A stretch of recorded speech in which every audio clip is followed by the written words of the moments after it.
Beneath the east span of the twins, the green fork ran black as hammered iron, and the night smelled of wet stone and blood. Robb lay pressed to the slick belly of the arch, with the river licking his boots and staring up at the belly of a bridge he had crossed in daylight too many times to count in his mind. He listened to the rain, to the spill of it from the parapet where banners hung sodden and treacherous, to the distant rattle of arms, to the muffled hoofbeats of the perfumers and singers the phrase had hired to drown out the truth. Somewhere above, Walder Frey had lifted his cup and smiled with all his ruined teeth, and the song had changed. That was how it had begun. The strings had shifted. The hall had gone cold with the wrong music, as if winter itself had come creeping in through the doors with the servants and the dogs. He swallowed river and bile and did not blink, because to blink would bring her face. Caitlin had a way of standing that was all lines and stillness, of listening harder than any man in the hall without seeming to. He could still hear her nails scrape the skin of her hands as if they were claws, hear the sound her grief had made. A wolf could mourn. A wolf could go mad with mourning. The river licked higher. The water was a second skin, and his first had been scoured raw by smoke and panic and running. "Breathe," Brynden Tully had said. Maybe he had said it aloud. Maybe Robb heard it only because he had heard his uncle say it 100 times at 100 crossings, at 1,000 arrow storms. The Blackfish was a hard, deliberate man, and his voice was an anchor in a storm. 2 breaths. Then we move. The men crouched under the arch took their 2 breaths with him in a ragged concert. 20 became 19, became 17. Every time Robb counted, he came up with another sum. He spoke anyway, because a king spoke, because his father had taught him that words were also a kind of sword. "We are not dead yet." He said it without heat. "We are not dead until we lie on our backs and stop moving." The river hissed as rain hit. From the arch's shadow, he could see the shallow draft of a skiff tied to the piling, a Frey tar lantern bobbing near the wet rope, the flares of torchlight above. The bridges of the twins were stone bones laid across old water, older than any Frey lord. The water gate, low, iron-bound, studded with nails that remembered the rusted hands of oarmasters, was 20 yards upriver, set into the east tower's belly. They had measured everything when it mattered least. Now it mattered. "Go," Brynden said. They were ghosts in wet mail. The river took them up to their chests and tugged, as if it wanted to finish what the phrase had started. Robb went first because he had to, because that was the name he wore, King in the North, because men made of flesh only held against night by seeing their king wade before them into black water. His teeth chattered and he clenched them until they hurt. Somewhere a horn sounded, thin and reedy. He imagined how the sound had been at Harrenhal, at Oxcross, how horns had cost him Karstark loyalty and won him his crown and then lost him. He put his head down and put his hands to the rind of the stone and moved. The iron of the water gate tasted bitter. The bars were thick, pitted, set in ancient limestone, slick with slime. The stair within would be narrow, the garrison light this late when supper had been so heavy. A man who trusted bread and salt could be made to yawn. Gendel, a rangy riverman with a scar like a fishhook along his cheek, pressed his ear to the iron and frowned. "2," he mouthed. "Open," Robb whispered. The picks went in quietly as prayer. To be still was to feel the tremor in his hands, so he kept moving. The river slid by. The lantern burned low. The lock gave a cough like a drunk man woken badly, and then the iron shifted. Gendel and another man hauled the gate inward. River made its bid and rushed in, a pet that had been waiting to be let in all night. Robb squeezed through first, Brynden at his back, and the stairs became a spiral of dark and wet stone rising up from the river's throat. 2 guards dozed in the slit of a passage at the top of the stairs with a skin of watered wine between them. Robb took the first with his hand clapped across the mouth, felt the stab find the soft under the ribs. He had never stopped feeling that. The second tried to shout, and the shout died on Brynden's knife. Blood steamed in the cold air. The passage smelled of damp wool and lard and the river. The Blackfish wiped his blade on the dead man's cloak and looked at Robb. "Still breathing," he murmured, and smiled with one corner of his mouth. "You said we were." They came out under the east tower in a turn of narrow rooms and storage niches for salt meat and rope and river anchors. the wet footprints of fry lads fresh on the stone. Somewhere above, men laughed, a sharp, cracked laughter that spoke of victory won cheaply. Robb moved toward it, toward the sky, toward the hall where the music had turned, and the men slid after him like shadows. There were 20. He would remember their faces all the days of his life. He would not leave them in the river.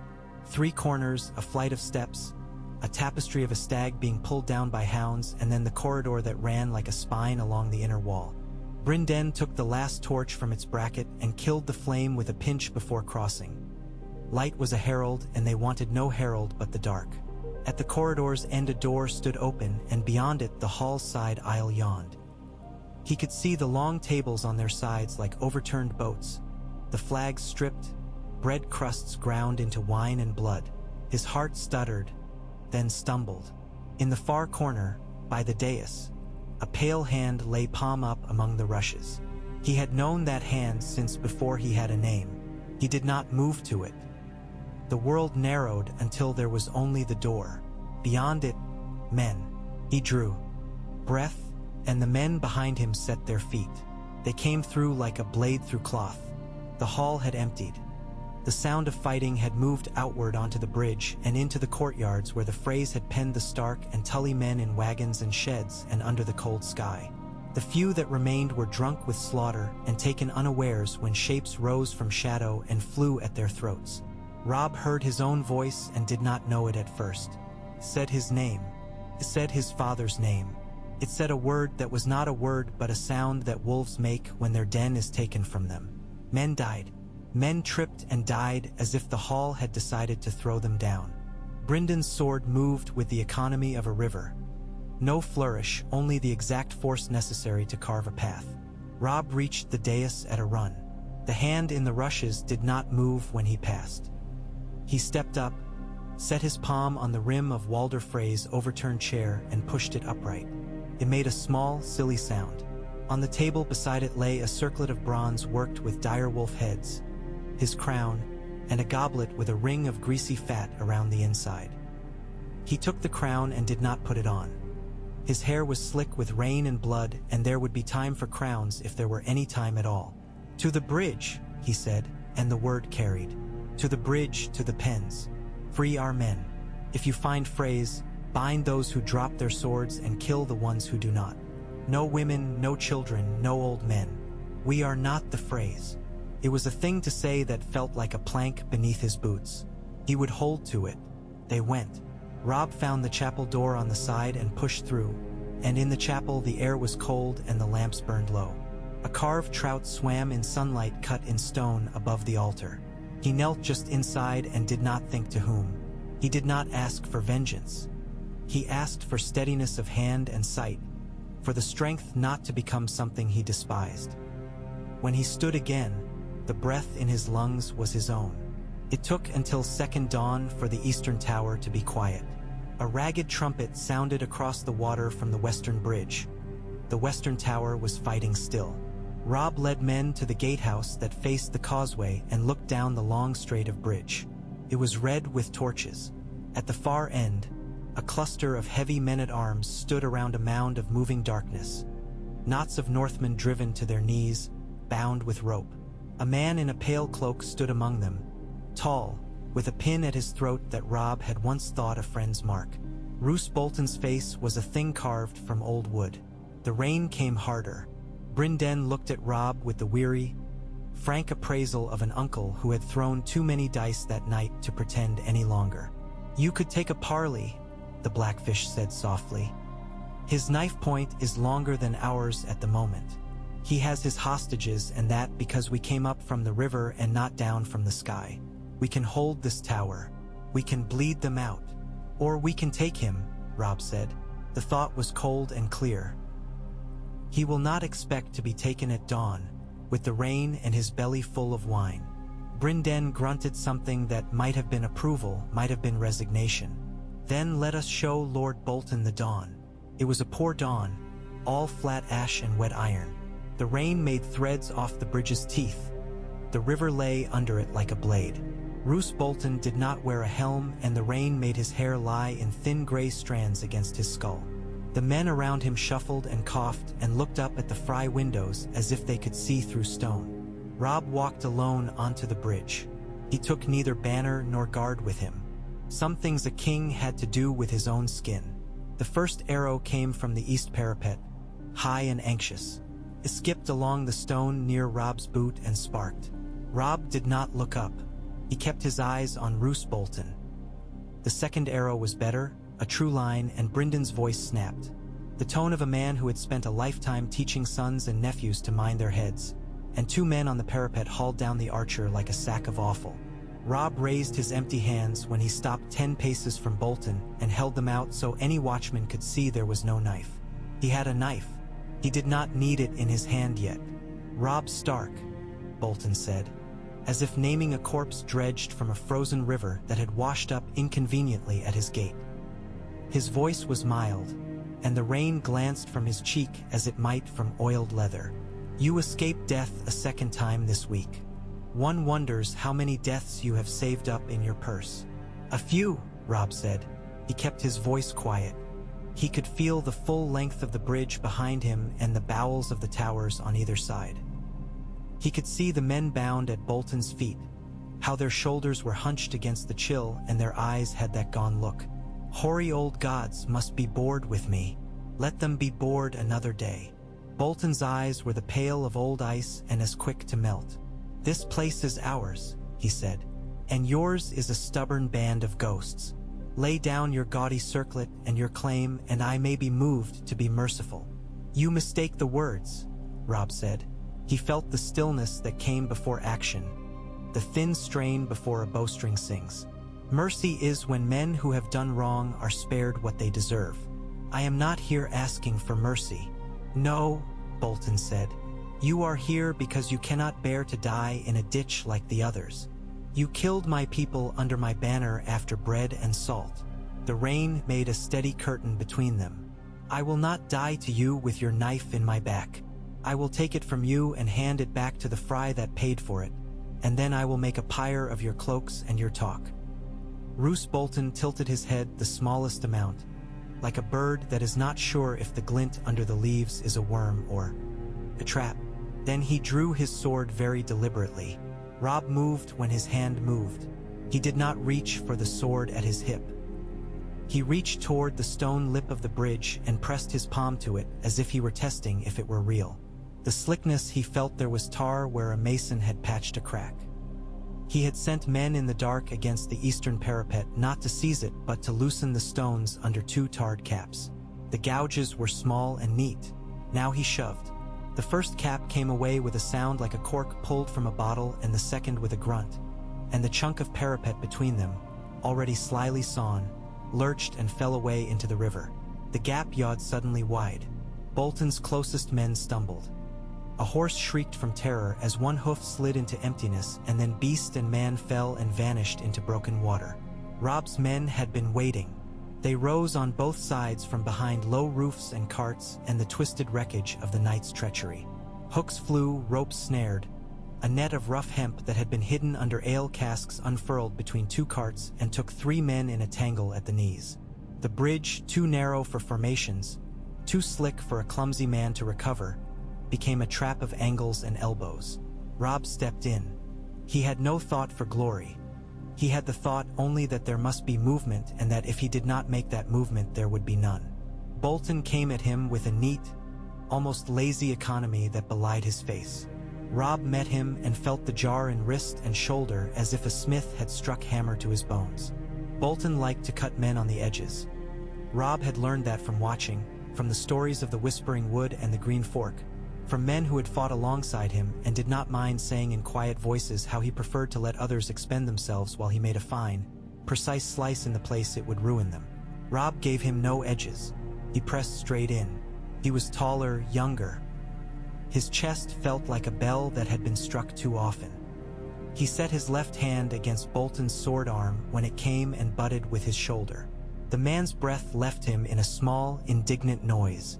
The rain was with Robb. It made everything slick and close, and a neat swordsman disliked a world that would not keep still. "I trusted you," Robb said. He did not mean the words to be a weapon, but they were, somehow, He saw Roos's mouth go thin, nearly disappearing. The blade came low and Robb turned it with the cut of a riverman bringing a boat into fur. Bolton's boot slid. The pale cloak moved. In the instant the world offered him, Robb took it with both hands. He caught Bolton's wrist, turned it, and shoved the man against the gap in the parapet he had made. Bolton struck stone with a sound like a wet log. He had enough left to roll his shoulder and keep from going over, but his balance was gone, and a man who lives on edge cannot live without it. Robb struck once then, with the base of his own sword hilt, just under the ear. He did not feel fierce when he did it. He felt tired past naming. Bolton's eyes went wide open, surprised. Then he slid and the river took him. Silence made itself heard between horn calls and coughing. It was a strange thing, that small silence. Men stared. The rope net tightened. A blade slashed through it in a frenzy. A man went down on his knees in front of Robb and puked wine in a string. The rest was work. The men around Bolton broke like thin ice when a horse tests it.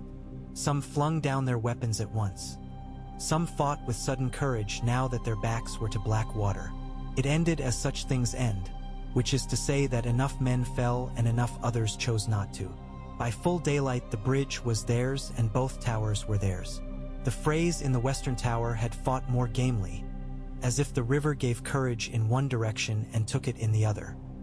When the last door had been forced and the last archer dragged from the stairwell where he had wedged himself like a badger in a clay pipe, they brought Walder Frye from the room where he had hidden with his small wife and 3 grandchildren and the slate where he scratched names when his memory failed him. The old man had lost his teeth and his lips lay in around the sharpness that was left. He looked at Robb as if the boy had arrived late to a lesson and he had not the patience to teach it again. "You have taken my house," Walder said. His voice wobbled as if the river moved it. "I gave you bread and salt.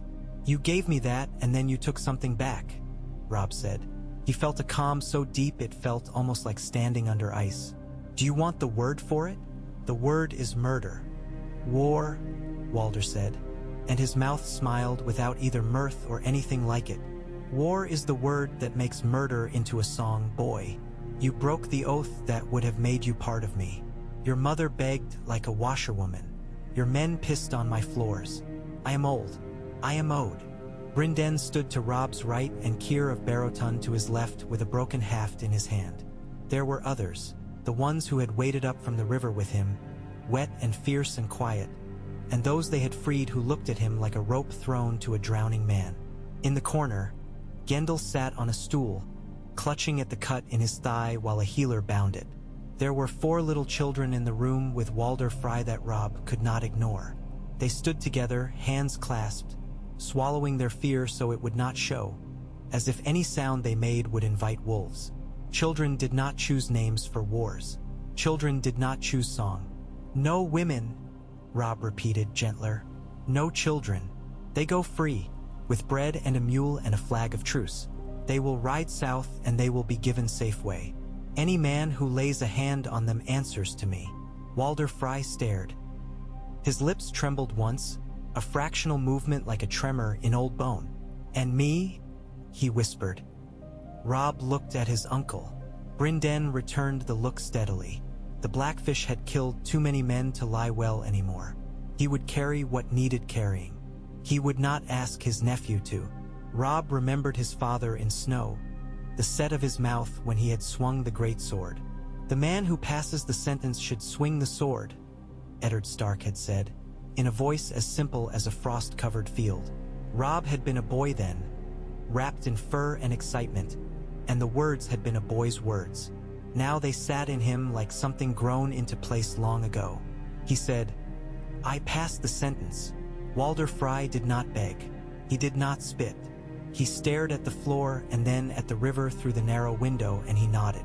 Robb drew his blade and did not make a show of it, made no words for after. He did the thing that the law and his oath and his need demanded.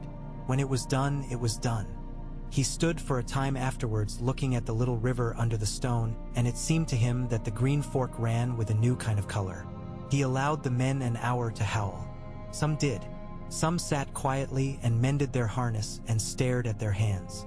They burned the dead in the yards between the towers after carving names in the tower's keep walls with charcoal. Daisy, Tallheart, Small John. They laid Caitlin of House Tully on a bier with a cloak over her that had once been blue and bore a leaping trout. There was nothing that could be undone. There were only the things that could be done now. He called the men to the hall. It had been scrubbed, but blood made itself visible again in stone. A stubborn red tone that rose no matter how hard the women scrubbed.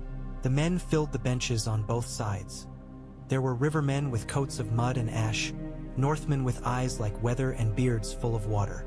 Edmure Tully had been found bound in the West Tower's pantry, gagged, furious and hoarse. He sat at the table with his head in his hands and did not look at anyone for a long time. Robb did not sit. "Hear me," he said. His voice felt like it had to be put together each time from boards nailed into place. "Hear me and listen, because I will not say any of this twice." They listened. Of all gifts a king might ask, that one mattered most. "If we stand and hold the twins," Robb said. "The phrase will come again with Lannister gold behind them and with men who want to eat us out of these stone carcasses. We cannot hold this crossing against all the south without being buried here." He paused and took the room's measure. "We go south." Edmure's head came up. The River Lord stirred. Brynden Tully's face did not change, but his eyes warmed by a degree. He was the sort of old tiger who liked to hunt. "We go south now, before the news runs faster than we do," Robb said. "We will be ghosts one day longer. Let them drink to my death a little while yet. We go down the Tumblestone and the Red Fork and take boats and go by water where we can." He turned and pointed to the carved map laid out on the table, the one Walder Frey had used to count tolls. "We take any craft that floats.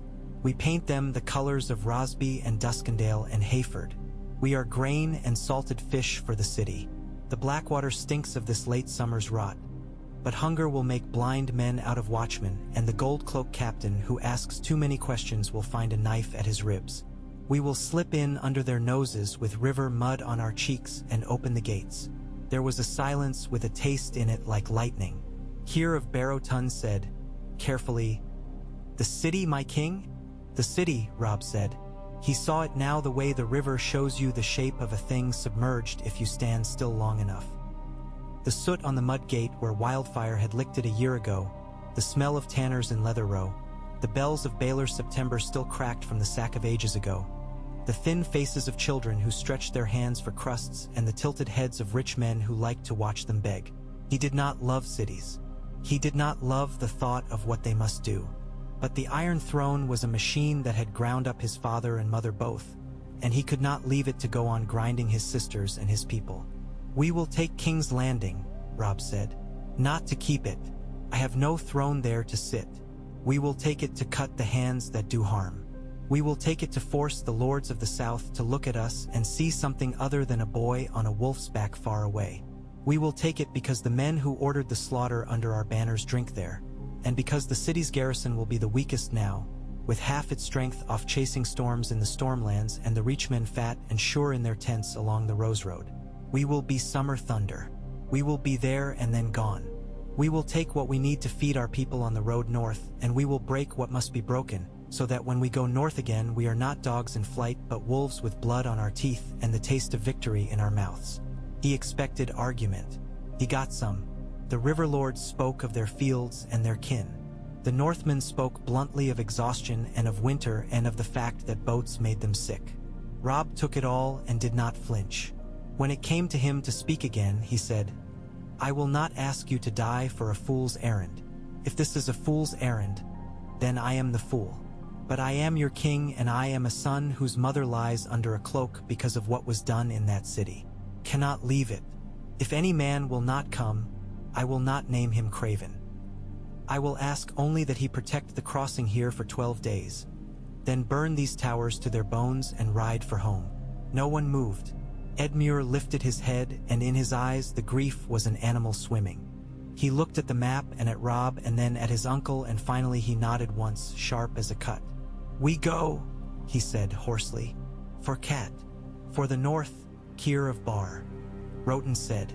"For the Riverlands," Gendel wheezed and grinned through his pain.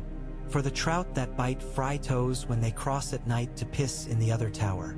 They moved like men who had something to bite again. Boats were fetched as if from the river's flesh.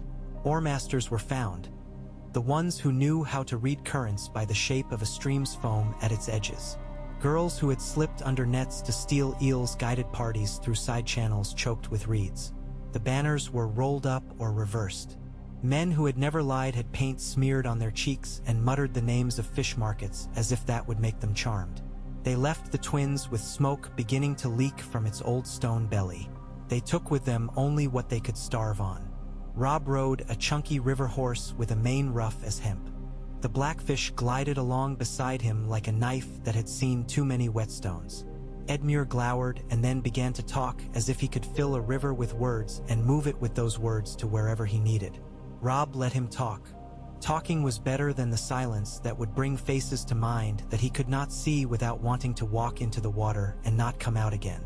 3 days took them down a lace of waterways that men called the Forks, as if naming a thing made it a tool. They met no Lannister host. A handful of Frey outriders came prowling along the banks with crossbows and a hunger to tell the tale of how they had put a king into a sack like a pig. The river swallowed them, or the reeds did.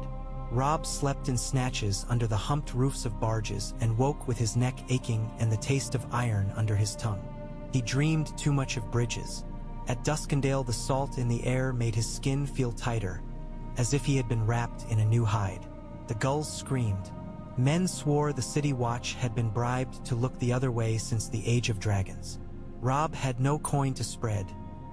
He had only the lies that the hungry tell when they wash up under black walls. The harbor had the stink of tide rot and tar. The garrison at Dunfort had a sharpness that said they were expecting trouble from a different direction. That suited. They took 6 coastal cogs loaded with barrels of pickled eels and smoked river trout and 2 flat-bottomed barges with scarred planks and sails mended with old boys' shirts. The guildsman who had been told to count barrels counted too fast, because his wife had a fever and he wanted to go back to her bed and press a wet cloth to her head, and because he had been counting all his life and numbers bored him now. The men Robb had set to play guild apprentices cursed and tugged and looked ordinary. The blackfish put on a patched blue cloak and smudged dirt onto his face and became a man no one saw. He found a watch sergeant with debts and told him a story about a rich man's purse, and the sergeant smiled a yellow smile. By the time anyone thought to read the names on the boats' manifests aloud, the tide had turned and the boats were out, hugging the dark shoulder of the coast like lovers who do not want to be seen. The Blackwater was a scar. The mouth of it was wider than any river Robb had ever loved. The smell of it was wrong. Rotten fruit and old fish and something like pitch. Far upriver, cages of burned wood hung leaning over the water like the ribs of a whale washed ashore. The mud gate looked as he had imagined it. Scorched, repaired badly, bristling with spikes that were more for show than defense. He had thought perhaps his heart would hammer to be here, but it did not. It beat slow and steady. The city beyond the wall sloped up and up, 100,000 roofs like a dun ocean dotted with lanterns, and above it all the red keep sat like a fist. Ugly, Gendel said, and spat into the river. I like a place where you can see the sky. We will see the sky, Brynden said. When the towers burn you will see a different color of it. Robb made himself still in the little knock-kneed skiff they used to go up to the gate. There were 3 men with him. A riverman named Todd who could make his face look like a blank cloth, a boy from Raventree tall as a sapling and nervous as a hare, and Brynden, who moved like a man with no nerves at all left to him. Fish, Todd called up to the gatehouse, the bored holler of a waterman whose cargo was a business and not a threat. Fish for the hands' tables, fish for the queen. A gold cloak leaned over the wall, his belly pressed to the stone in a way that made him look like a turtle. Fish for me? He called back, taking his joke where he could find it. He had a slice of apple in his mouth and talked around it. Too fine for your platters, Todd said, and the nervous boy laughed a heartbeat too late, then scowled at himself for it. Too fine for me? The gold cloak repeated, injured. Who sent you? Rosby, Todd said. He had 20 names ready. Robb had heard him muttering them under his breath and had been half afraid he would throw them onto the river and drown them all by night. Rosby, and the little lord likes the smoked trout from Maidenpool best. Says the queen's mother has teeth too sharp for beef and she needs the tender meat for her dainty maw. The gold cloak said something ugly and spat, and men at the gatehouse laughed at the usual thing. Another man came to the parapet, older, with a beard going gray and eyes that had not yet given up paying attention. He barked a short question. Todd threw up his hands and made an elaborate show of opening a barrel and lifting the lid under their noses. The fish stink rose like a wall, and even the men above flinched from it. Robb watched the older man's eyes as he peered down. Some of the fish were fish. Some of the fish were swords and chain shirts wrapped in cloth that had been soaked in pickle brine so that the smell would not betray them. He imagined the man's thought, how hunger and boredom and habit fought, and any one of them could ha. D1. The older man called something down, an order, and the gates opened a fraction. A chain rattled. The skiff slid under the archway and into shadow. Robb's skin prickled as if the air itself had teeth. The passage was low and the water under it threw glints against stone in a shivering mosaic. He counted the arrow slits without moving his head, 1, 2, 3 each side, and imagined where the men would stand, bored, picking their teeth. In the last moment before the river brightened again, one of the men above said, "Hold a tick." And another gate came down, a bent, iron lattice thing that made the space above them feel suddenly small. The nervous boy breathed too loudly. The older man leaned out of the last tower window and Robb watched his eyes. He had a cousin in those eyes, perhaps, a cousin who had gone north once and not come back. Or he had nothing but a story he told himself that made him folk hero in his own skull and would never be told aloud. He cocked his head. Then he called, "Go on." It was not skill that saved them in that heartbeat. It was a heartbeat. Under the gate arch the river widened and the stink of fish lessened and the city's stink took its place. They made their first landing at a rickety pier of tarred wood where a man with a cart waited with a cocked cap and a liar's grin. They loaded barrels and spoke the right names to the right mouths, and the little cart's axle groaned under a weight that was not pickled eel. In the ghost hours they made a second landing by the shadow of a broken crane where, years ago, a chain that had been pulled across the river had snapped like a thread and dragged men under green fire. The men who kept that watch had heard too many stories about that chain and its ghosts and were glad to keep their eyes on the pitch in the cracks, on bets and cards and the nearest flask. The blackfish stood under a warehouse's eaves and watched the pattern of their boredom until he could draw it with his hands. Many things now happened at once. That was how a city went from sleeping to waking under a knife. On Fishmonger's Square, a man selling skewers of eel had been paid in silver to mistake a soldier's whistle for a baker's.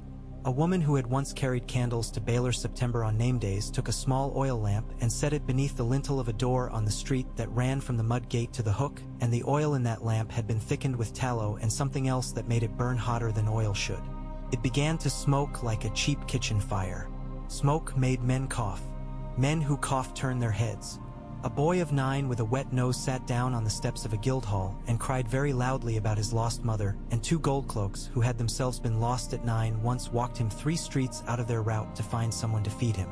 The blackfish walked as a tired warehouse foreman with ink-stained hands and, without moving his head much at all, counted men and doors and how many nails held which bar against which gate. The signal was a bell that tolled once.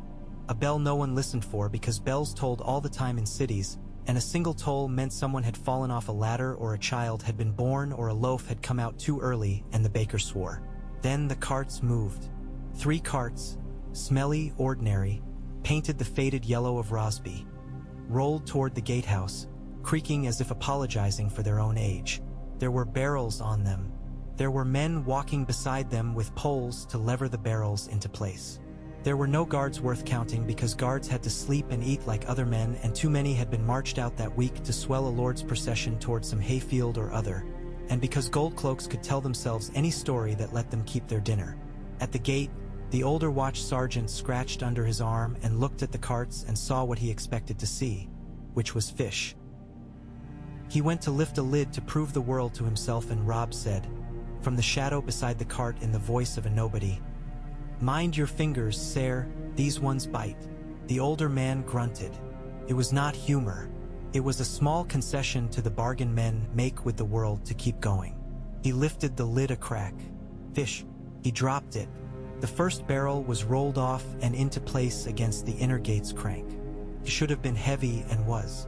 2 more were set, one each against the other 2 cranks. A man on the wall watched with half an eye and then gave the other half to a girl who had leaned from a balcony and laughed unkindly at his hat. That girl had been paid to laugh unkindly. The coin felt thin in her pocket and made her think of her mother's hands, and she hated herself for that. The blackfish let himself breathe once. Then he nodded, a small movement. The first barrel split with a sound like a dropped dish when a hammer fell on the seam. The smell of fish spilled sharp and then was drowned under the smell of pitch and oil and the whisper that dry rope makes when it takes flame. The fire ran up the crank. The gold cloak on the wall yelped and dropped his spear, and Robb put his shoulder to the first gate. And men who had been the river a day ago became a wedge, and the wedge became a door. The mud gate, patched poorly and badly riveted, came apart where it had once burned on a different night. The hinge screamed. Someone began to ring a bell. Not the signal bell, but a long, frightened toll that made the city wake in patches and rub its eyes. The first Northmen through the gate did not howl. Robb had forbidden it. They went with their mouths set and their eyes clear. The city answered as cities do, with surge and recoil, with women slamming shutters and men snatching knives from hooks, with dogs barking themselves hoarse and geese reproving everyone.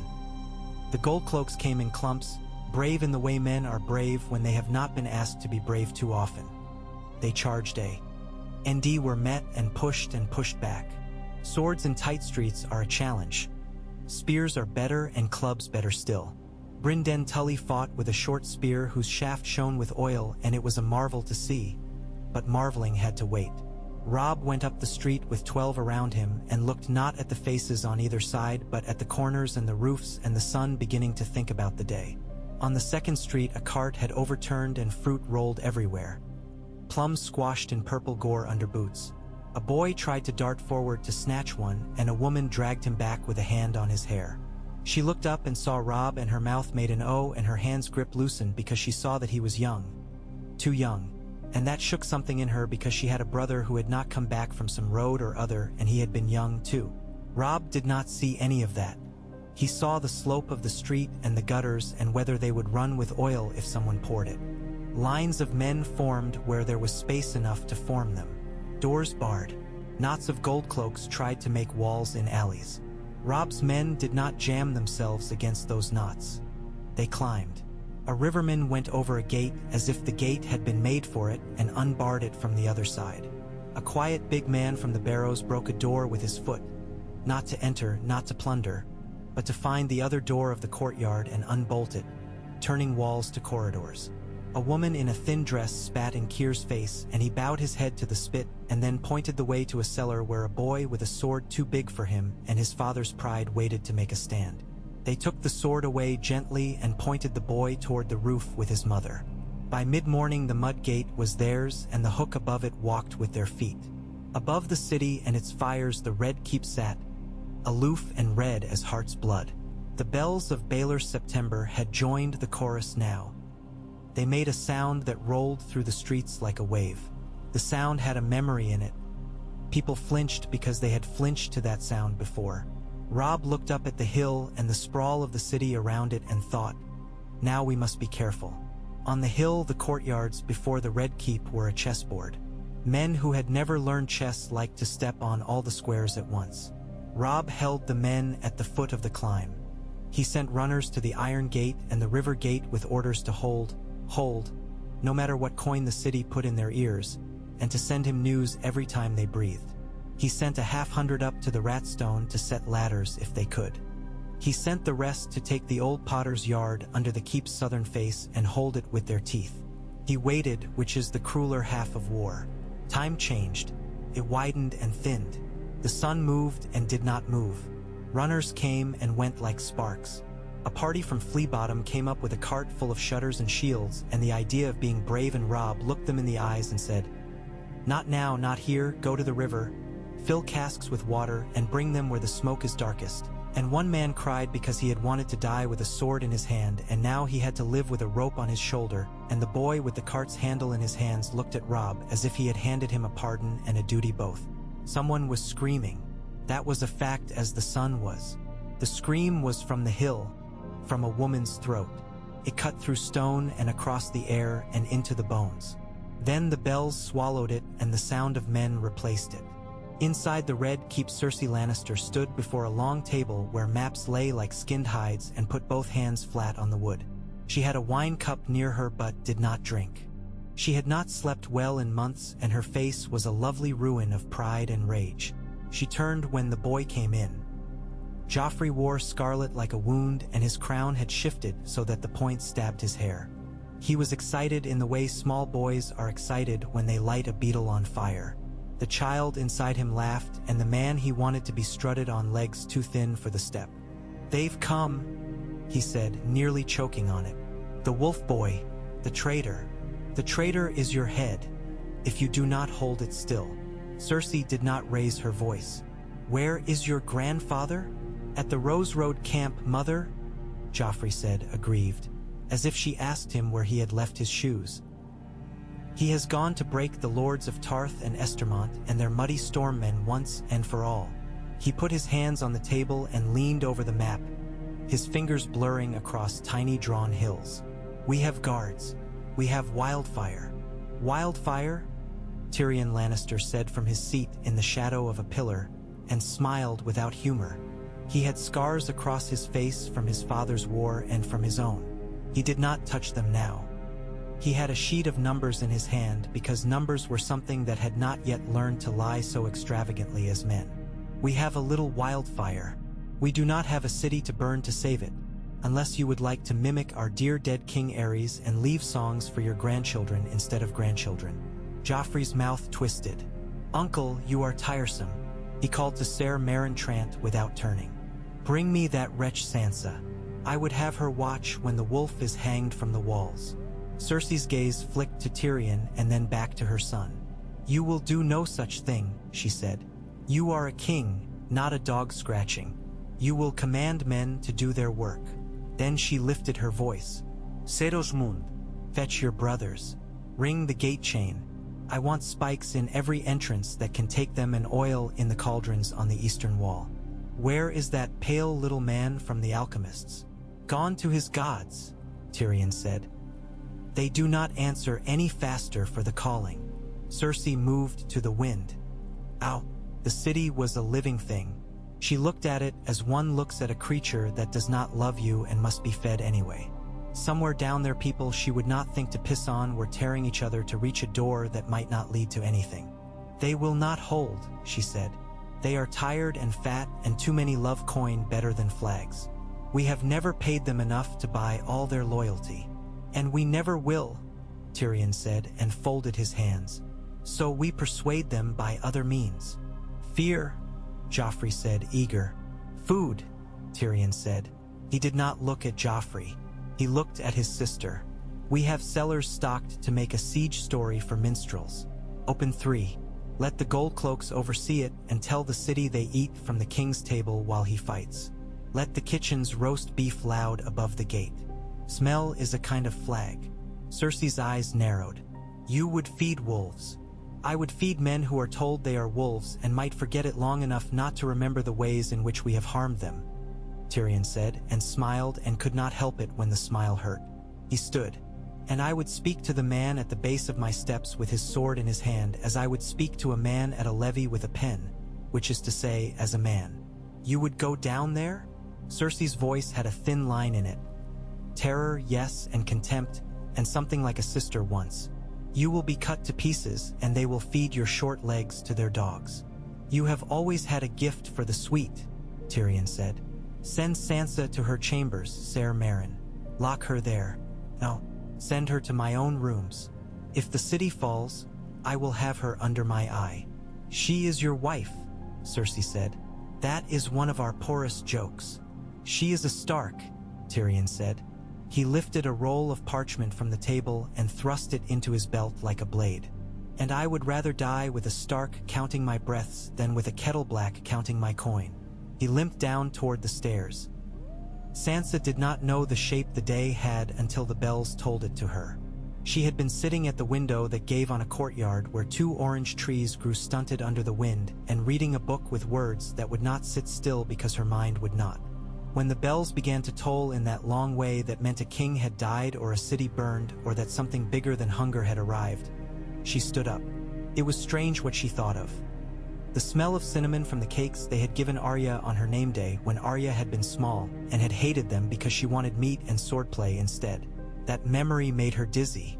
It was so far ago that it might have been a dream someone else dreamed. The woman who served her had a name that escaped Sansa. She had a face that had been made hard by carrying buckets. That woman came running with her hair half out from under her cap and said, "In your chamber, my lady," and then, "No, the Lord your," then faltered. Names had gotten tangled in the city lately. "Lord Tyrion says you must go to his rooms now and bar the door." Sansa did not ask why. She had learned not to ask. She gathered her cloak as if it mattered to be warm when the world was catching fire and went into the corridor. Ser Meryn Trant met her there with his small piggy eyes and his sword out, and he walked with her in that stiff, slow way of his that could not keep up with anyone who had not been overfed since infancy. The noises from the lower courtyard came up like a tide. In Tyrion's rooms, the fire had been kept up, although it was not cold. Tyrion himself stood at the window skimming the city with a hand shading his eyes like an old man who has forgotten his hat. He turned when she entered, and the expression on his face was a thing she had not seen on other men when they looked at her, a kind of sympathy that had nothing like lust in it. He bowed. "My lady," he said very gently, as if the words were cups full of water and he did not want to spill any. "Lord Tyrion," Sansa said. "There are wild men at the gates," he said. "Forgive me, they are not wild. They are men with reason, and their reason is excellent. They have come to take something that has hurt them. If they were wild, we would have a better chance." "Robb," she said. And the name was not a whisper, but something like a breath she had held for a long time and finally let go. She had not said his name aloud in months. It had been a bird in a cage. Now she opened the cage and the bird flew out, and she watched it go with her heart in her mouth. "My brother." "Yes," Tyrion said. "Robb." He looked at her as if she had thrown a stone into his skull, and it had made a ripple across all the thoughts he liked to walk on. "You are to stay here," he said, and the apology in his voice was not a trick. "I will set men at the door who prefer my coin to other men's. If they change their minds in the course of the day, I will try to change them back. If you hear my voice from the corridor, it will be my voice. If you hear another man's voice saying my words, do not open." "I will not," she said. She did not trust herself to say anything else. She folded her hands and felt that they were cold. Tyrion went. The room was suddenly very large with him gone.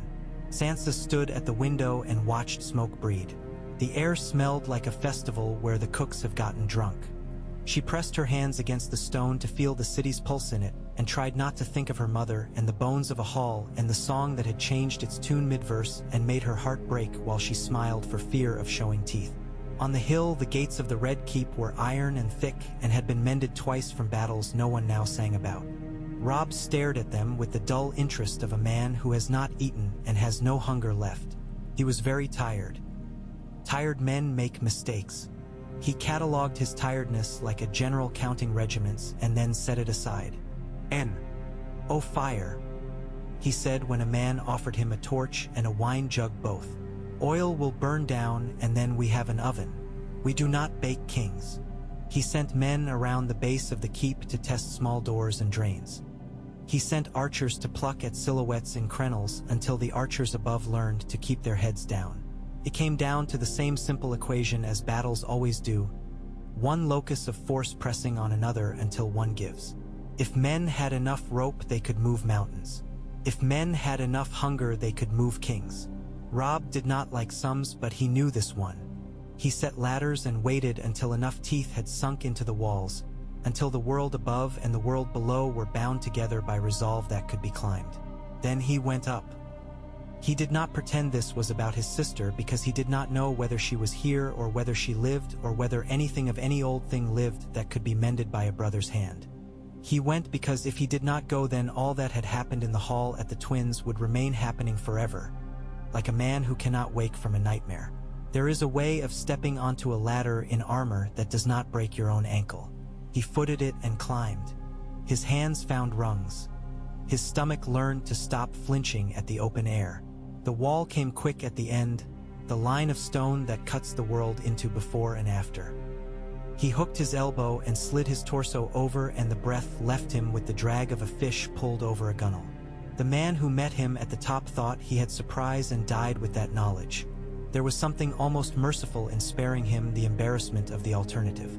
Robb stood on the wall and drew breath, and men came up around him, and suddenly there was a line.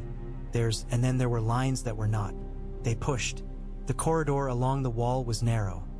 Spearheads flashed like the flanks of small fish. The Red Keep was built to hold, like a woman built to bear.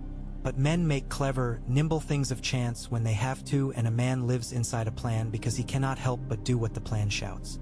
They were in. It was both more and less than he had thought it could be. The inner courtyards of the Red Keep smelled of crushed herbs and horse piss and old secrets. The men inside it wore white cloaks and metal so bright it looked like a lie. Some fought well. One with a narrow, cruel face fought so dudiously that it was almost a piety to try to outdo him. Brynden Tully broke his nose with the butt of his spear, and the man cried out in a thin voice and fell to his knees, still hacking at the air with his sword as if air were culpable. In the main hall there were tapestries on the walls that had been made by girls whose eyes had long turned to dust. They showed dragons doing what dragons do. Robb passed between them like a stain of his own. He told himself not to look at the throne at the end of the hall. He looked anyway. It was an ugly thing, like the city, like power. Forged blades bent into a chair by a madman with a hammer. He had sat in an oak chair in a hall that smelled of smoke and dogs and men who told the truth or close enough, and that had been enough for him. He walked toward the iron chair because the room made him. Joffrey stood there, or rather, 2 steps down from there, with a dozen men around him and a flush on his face that made him look very young indeed. He had a crossbow in his hands. He had always liked crossbows because they made small men into big ones. He raised it now and shouted. The shout cracked like adolescent voice. "Kneel!" he cried, and aimed. The quarrel punched past Robb's ear and thocked into a tapestry where a dragon's eye had been. It looked briefly as if the dragon had gone blind by surprise. Joffrey wound the bow again with frantic, ugly sweeps of his arm. Robb did not kneel. He did not speak. He could hear the blackfish's breath to his left, steady, and the rasp of a man dying behind him, and the faint lick of a fire somewhere else far enough away not to be anyone's problem for one more minute. His own breath had gotten very quiet. He stepped forward. The second quarrel came lower. He turned his head and it grazed his jaw. He did not feel it until later. He made himself think of nothing and no one so that he would not be a man with a mother and a father and a sister and the wreckage of those words inside him. He would be the thing that finishing requires. His feet knew the floor. The Boy King's face was a small star in a room that wanted more light. He saw it clearly. When he was 5 paces away, a white cloak stepped in between them with theatrical bravery. Robb knocked the sword away and grunted in surprise when the man swung with his fist into Robb's mouth instead of trying to recover the blade. The punch was wild and made his teeth click. He admired the audacity for a heartbeat and then hit the man hard enough to take him out of the story. He moved again. Joffrey fumbled the windlass. His eyes slipped sideways, expecting someone to save him. No one was there with a hand big enough to cover what he had done. "Your father was a traitor," Joffrey called. He sounded like a boy in a yard with a stick. "Ned Stark was a traitor. He died." Robb crossed the last step in that breath.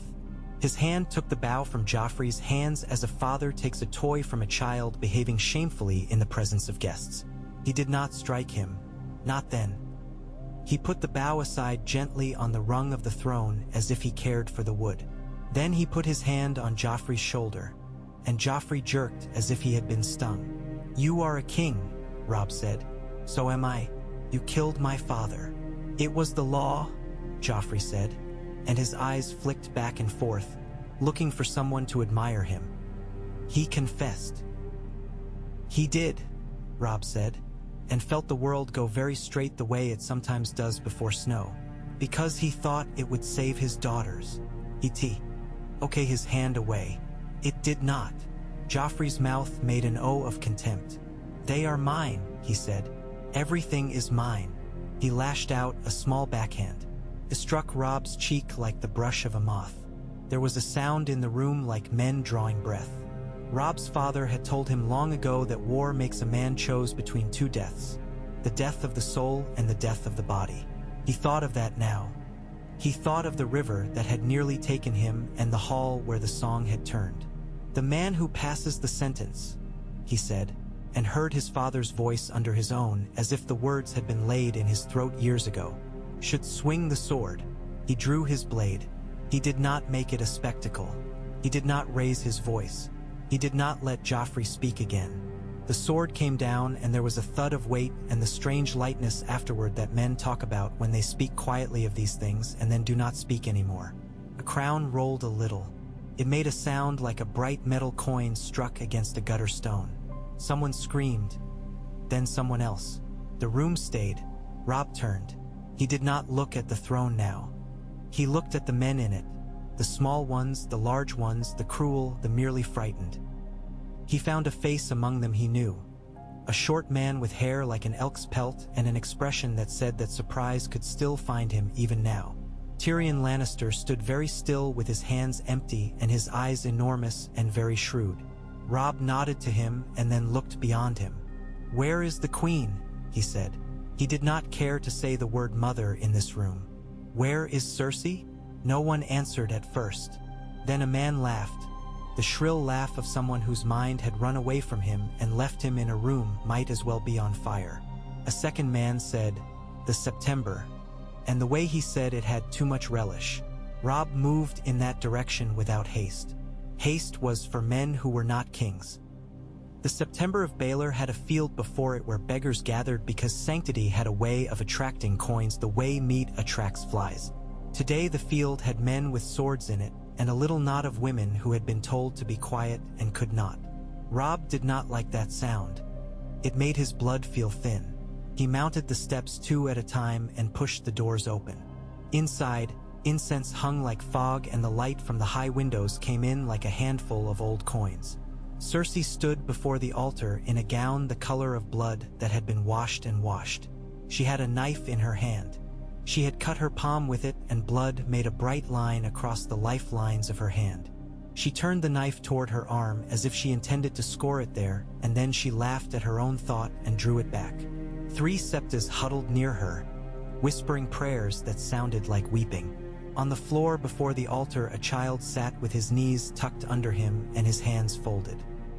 He looked directly at Robb with the absolute cruelty and innocence of a boy's gaze. His hair was a lighter brown than his brother's. His mouth was soft. "Tommen," Cersei smiled. The smile was an old trick she had learned when she had been young enough to need it. "You killed my son," she said. "And you killed my father," Robb said. He did not raise his voice. The September made anything louder than a whisper feel like a sin. "What you have taken you will not keep," Cersei went on, looking past him as if beyond the door there were some man of hers coming with a tide of men behind him. "Men like you never keep what they take. They fight and grunt and spill, and then another man comes and wipes it all away as if it were a child's mess. Do you think you have made a world today?" Her eyes moved to the knife in her hand as if to remind herself that it existed. "You have not even made a day. You have scratched your name on a barrel lid, and the sea will take it this afternoon." Robb moved in a way that did not feel like a move at all. If he had stepped too quickly, she would have put the knife to the boy's throat because that was what she had taught herself was mercy, the taking of her own rather than leaving them to others. He came within 2 paces and stopped and held out an empty hand. He had gotten very good at showing his empty hands. "We are not our fathers," he said, "and we are not our mothers." Cersei looked at his hand as if it were a snake that had reared up to speak. She tilted her head.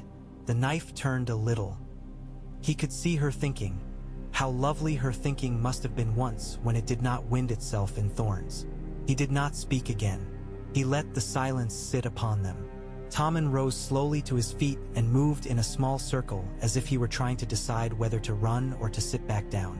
His eyes were still on Robb, measuring him the way boys do with strange dogs. Cersei made her decision. She placed the knife on the altar and stepped back. There were tears on her cheeks that had not wet her eyes. They were painted. "Do you wish to be a hero?" she asked. "Do you wish to be sung? Take me and the boy. Parade us. Hang us. There will be a verse for you in winehouses for a year." "I wish to go home," Robb said. He had not known the words were ready. "I wish to see the sky over the bar Rolands and the sun on the snow at daybreak when it makes everything gold. I wish to hear the cry the mare makes when the foal first stands. I wish to count my people and find that there are enough of them left for counting. I do not wish to parade anyone." He looked at the boy. "Tommen," he said quietly, "you will not die today." Tommen's mouth trembled. He took a step toward his mother, and she snatched him to her and buried her mouth in his hair and closed her eyes. When she opened them, there was nothing in them but green. "You are a fool," she said. "Sometimes," Robb said. "Today I am a king." He gestured with his chin, and Brinden moved with quiet surety and took the knife from the altar as if it had been left there for him. He spoke low to the septas, and they lowered their eyes and nodded. He had an odd way with women of the cloth, as if he had been born to grave places. They led Cersei and Tommen away. There were men waiting in the corridors who would keep them alive because their king had said so. In that moment, Robb felt older than he had any right to. Outside, the day had advanced. The city had as many realities as it had streets, and they did not touch each other. In Flea Bottom, a brewer dropped his mash and a dog licked it and died, and a girl laughed and did not know why she was laughing. On Rookery Row, the maesters looked at their ravens and told themselves stories about what words to send.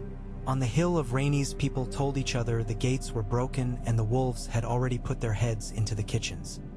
He found Tyrion Lannister by the base of a stair in the red keep with a black eye swelling and blood on his lip. The little man had his back to a pillar and had been using it to keep 3 large men from trying their luck again. They lay on the floor like sacks of grain that had burst from both ends. Tyrion's gaze flicked to Robb and sharpened. "Your grace," he said, and pitched that graces as a man pitches a coin to see how it falls. "A surprising morning." "A long one," Robb said. He settled his weight to ease the ache behind his ribs. "I have taken your city. I intend to give it back to itself as soon as I have cut out the rot." "Many men have had that dream," Tyrion said. "Some even woke from it. Some never did." He spat a little blood. "My father is not here, so I am told." "He will come," Tyrion said, and choked on the smallest laugh. "He will come if he thinks there is any arrangement to be made that he can set his name to and call victory. He is an artist with arrangements. He will offer you a king's ransom. He will offer you a wife. He will offer you his hand. He will take your head if he can get it on the table." "Then I will not put it on the table," Robb said. "You think you have made a day," Tyrion said, echoing his sister without knowing it. "And you have. You have made perhaps 3 days.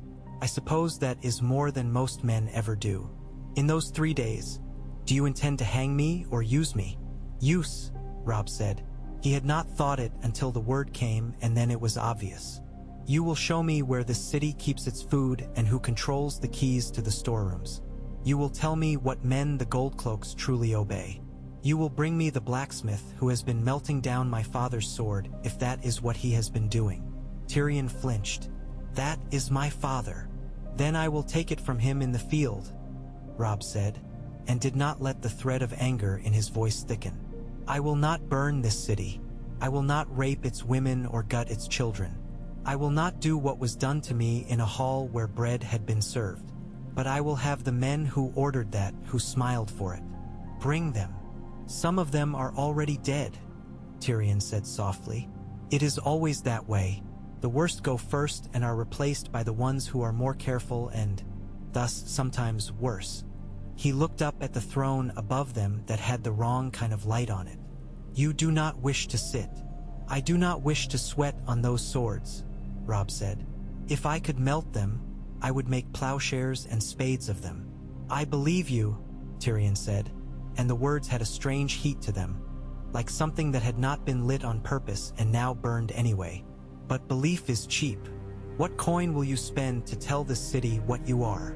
Robb drew a breath and tasted rain in it still, somehow, through all the stone. "Food," he said, "and law, and an end to the lash at the slightest noise. Leave the old men and the children alone. Set 24 wagons of grain at every major square, and have a man with my badge on his breast stand beside them and count out the loaves. And set men at the doors who will strike with a flat of the blade anyone who makes for a woman with his trousers open. Make it known I will hang 2 men for every woman harmed under my banner. And let it be known that a man who keeps his street quiet has nothing to fear and may even have a warm supper from the king's kitchens." "You think bread will make them love you?" Tyrion said. "No," Robb said. "I think bread will make them able to hear what else I have to say." He turned to Brynden. "Uncle, set men at every gate. Send messages on any bird that does not bite telling the Tyrells that their kitchens are safe and their cooks will not be harmed, and that I will traffic with any man who comes with a white cloth tied to his spear. Send word to Stannis Baratheon if he is still at the wall that I do not take his title, and I do not want him at my table so long as he is told I killed his brother's son. But tell him the Lannisters are wounded today." "And the phrase," Brynden said. "And the phrase," Robb said. The word tasted like copper. He looked down at his hands and saw they shook. He put them behind his back. "I will go to see my sister now." Tyrion's face did not change, but something in him shifted. "She is safe," he said. "You have my word." "She has had your name," Robb said, not unkindly. "It will be strange for her to have my face." He walked with Brynden up the narrow turn of stairs toward the rooms that had once felt like his father's doom, and now felt like a chance at something else that was not better and not worse but simply different. Sansa was at the window with her hands clenched on the sill, and her breath moving like a frightened animal's. She turned when he opened the door. For an instant the room held them both, neither willing to fill it with anything. Then she moved, careful and swift, and he found himself with an armful of sister, which was the most surprising thing that had happened to him all day. She was taller than she had been when he had ridden away from Winterfell one bright morning that now seemed to him to have been from another life. She had lines at her mouth that were not there before. Her hair smelled of smoke and some southern flower. "Robb," she said into his shoulder. It was very simple, that sound. It was the iron underneath the day. "Sansa," he said, and put his chin on her hair because he did not trust himself to look at her and keep his ribs intact. He had been bracing them all day. He had been bracing them for months. Tyrion stood in the doorway with his hand on the frame and a look that was not the one he showed to men in courts. He inclined his head.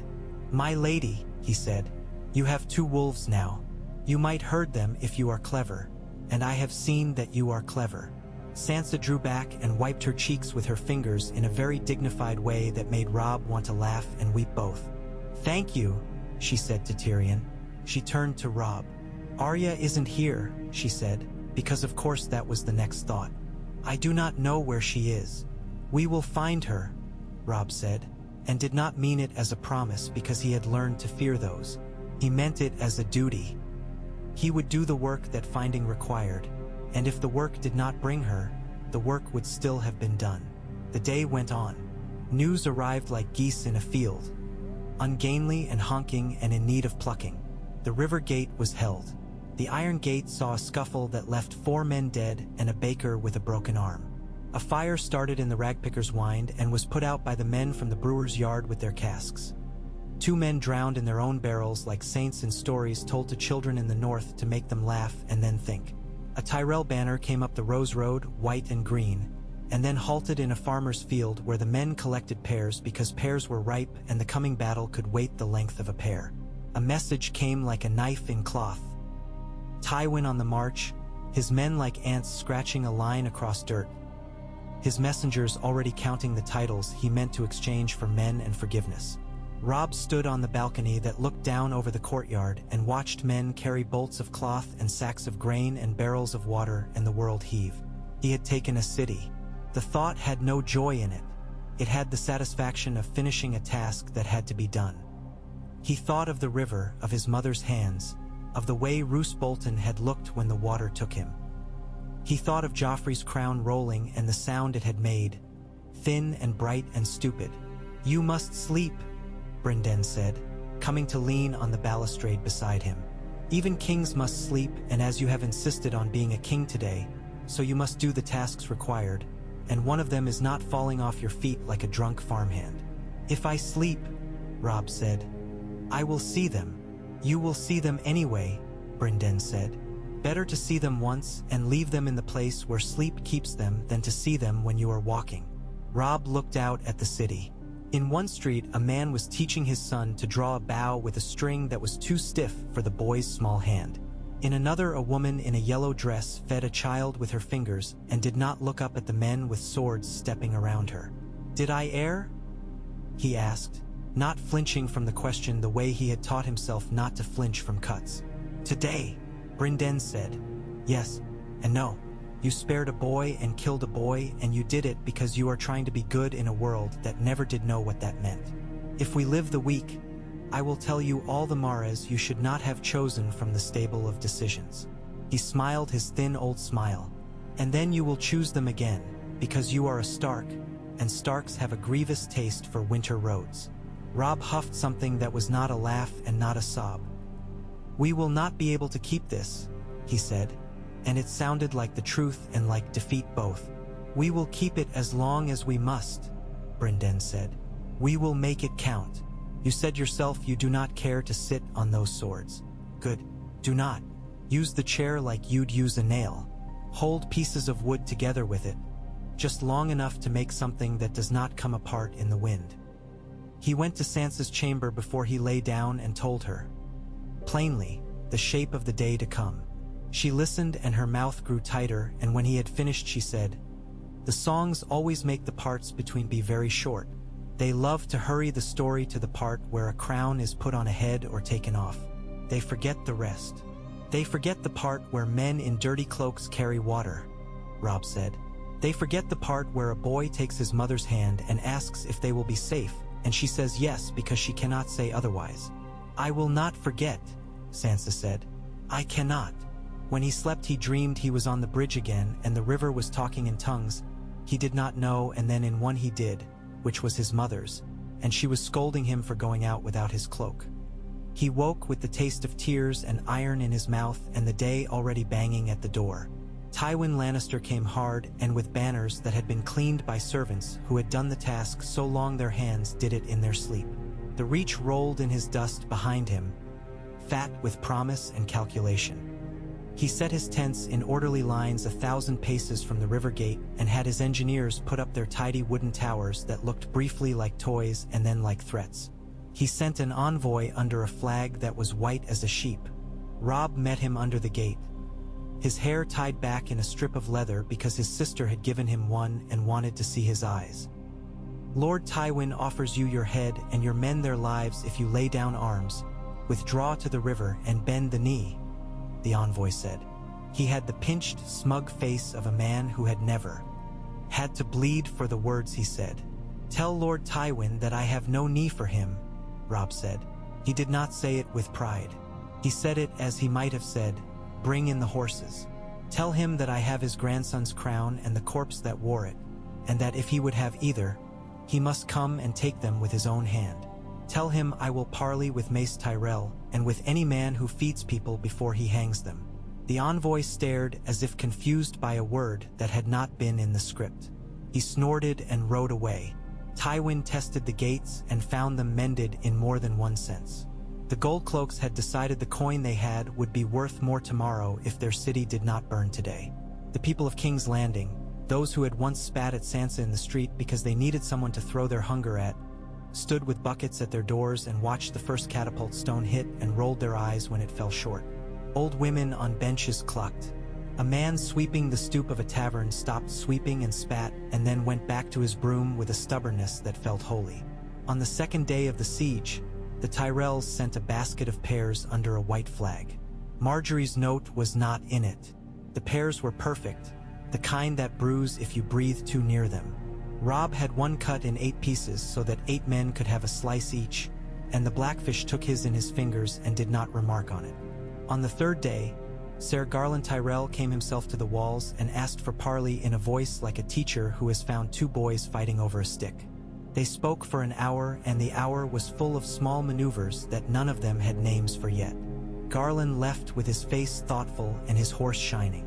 In the city, Sansa moved like a small queen among women who had never thought to see one not in a box or on a balcony.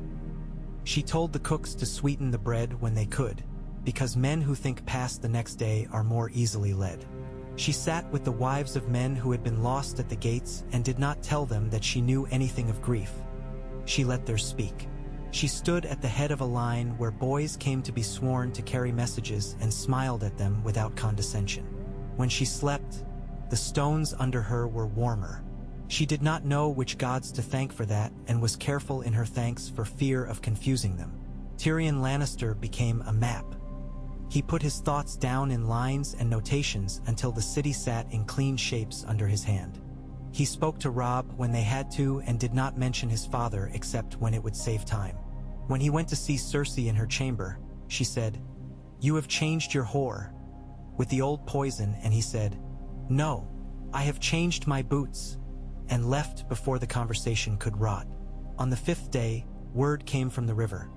A black sail glimpsed far out in the bay, a crabber swearing by every god he had ever heard of that it had sailed from Gulltown with no Tyrell rose on its stern and no Lannister golden lion. On the 6th, a parchment from White Harbor that had been written long before it arrived told of bakeries lit in the night and pies whose meat it was trespass to ask after, and under that strange wit was a pledge that made Robb bite his lip to keep from crying. "King in the north, we send what we can."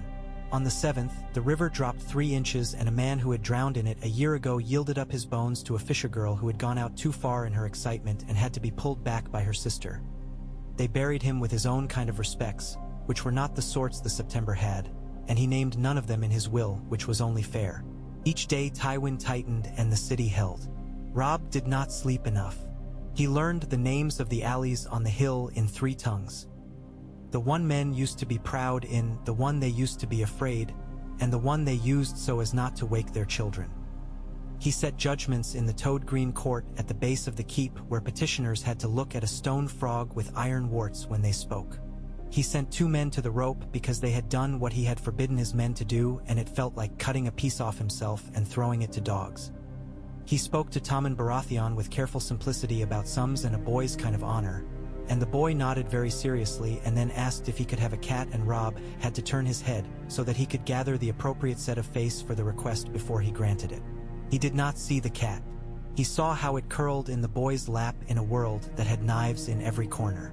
On the 9th day, with a bright hard sun bleaching the hill like old bone, Tywin arrayed his men for assault and the city went quiet, a deep quiet that made even the flies feel like intruders. Robb stood on the parapet in mail that had been cleaned and mended so often it had become a mosaic. Brynden stood on his left. Sansa stood 3 steps back with a cloak over her hair and her mouth set. Tyrion stood like a square stone with his hands in gloves. He had not changed in 3 days. "They will come like rain," Brynden said. "Then we will be stone," Robb said. He did not think of the twins then, or of the hall, or of the bridge. He thought of Winterfell's godswood and the smell of snow. He thought of the sound of his father sharpening ice, the deep stroke of the stone. He thought of the children who would not be cut this day if he could help it. He thought of the men he would have to kill. The horns blew. The Tyrell rose and the Lannister lion came on together, greens and reds and golds making a tapestry that would have been glorious if it were not men. The first wave moved as if pulled by a string. Arrows fell. Oil poured. Men screamed. The walls held. The walls held because men put their feet down and decided they were walls. In the middle hour of blood, a white stag ran across the pasture. Outside the walls, and men on both sides stopped and watched it with their mouths open because beauty had an impertinence that could not be forgiven, and then the stag was gone and the men remembered what they were. The assault faltered before full dark. Tywin pulled back his men with the precision of a man who knows the value of not spending all his coins in one shop. The Tyrells left wreaths on their dead and gathered up their banners like women gathering laundry before rain. The city breathed. That night Robb stood alone in the throne room with the darkness pooling in the angles of the iron chair and listened to his own breath. He had a crown he did not wear and a city he did not want that he could not yet abandon. He knew that Tywin would come with letters that would make careful paths to something like peace, and that those letters would be mines. He knew that Stannis would not forgive him for being alive, as if his life were a rebuke. He knew the North needed him, and that every day here was a day that winter thickened there without him. He sat on the steps and put his head in his hands for a moment. He allowed himself one single groan. It rolled up from a place under the bridge where the river goes dark even in sun. A footstep sounded. He lifted his head. Sansa stood in the doorway with a lamp held high. The light ran across the swords and made them into a storm briefly. She walked to him and sat and put the lamp between them and looked at him levelly, as she had learned to look at men who would sell her a lie if she blinked. "You will leave," she said. It was not a question. "When we can," he said. "When leaving does not make all this worse than not having come." She nodded. "I will stay." He swallowed. "It may be dangerous." "It will be," she said. "But there is a kind of danger I know how to live in now, and this is it. Someone must knit this back from what we have torn, even if what we have torn needed tearing. Someone must talk to the women whose men you have killed and tell them a story that does not poison their sons. I am good at that," she said, with a small astonishment at herself.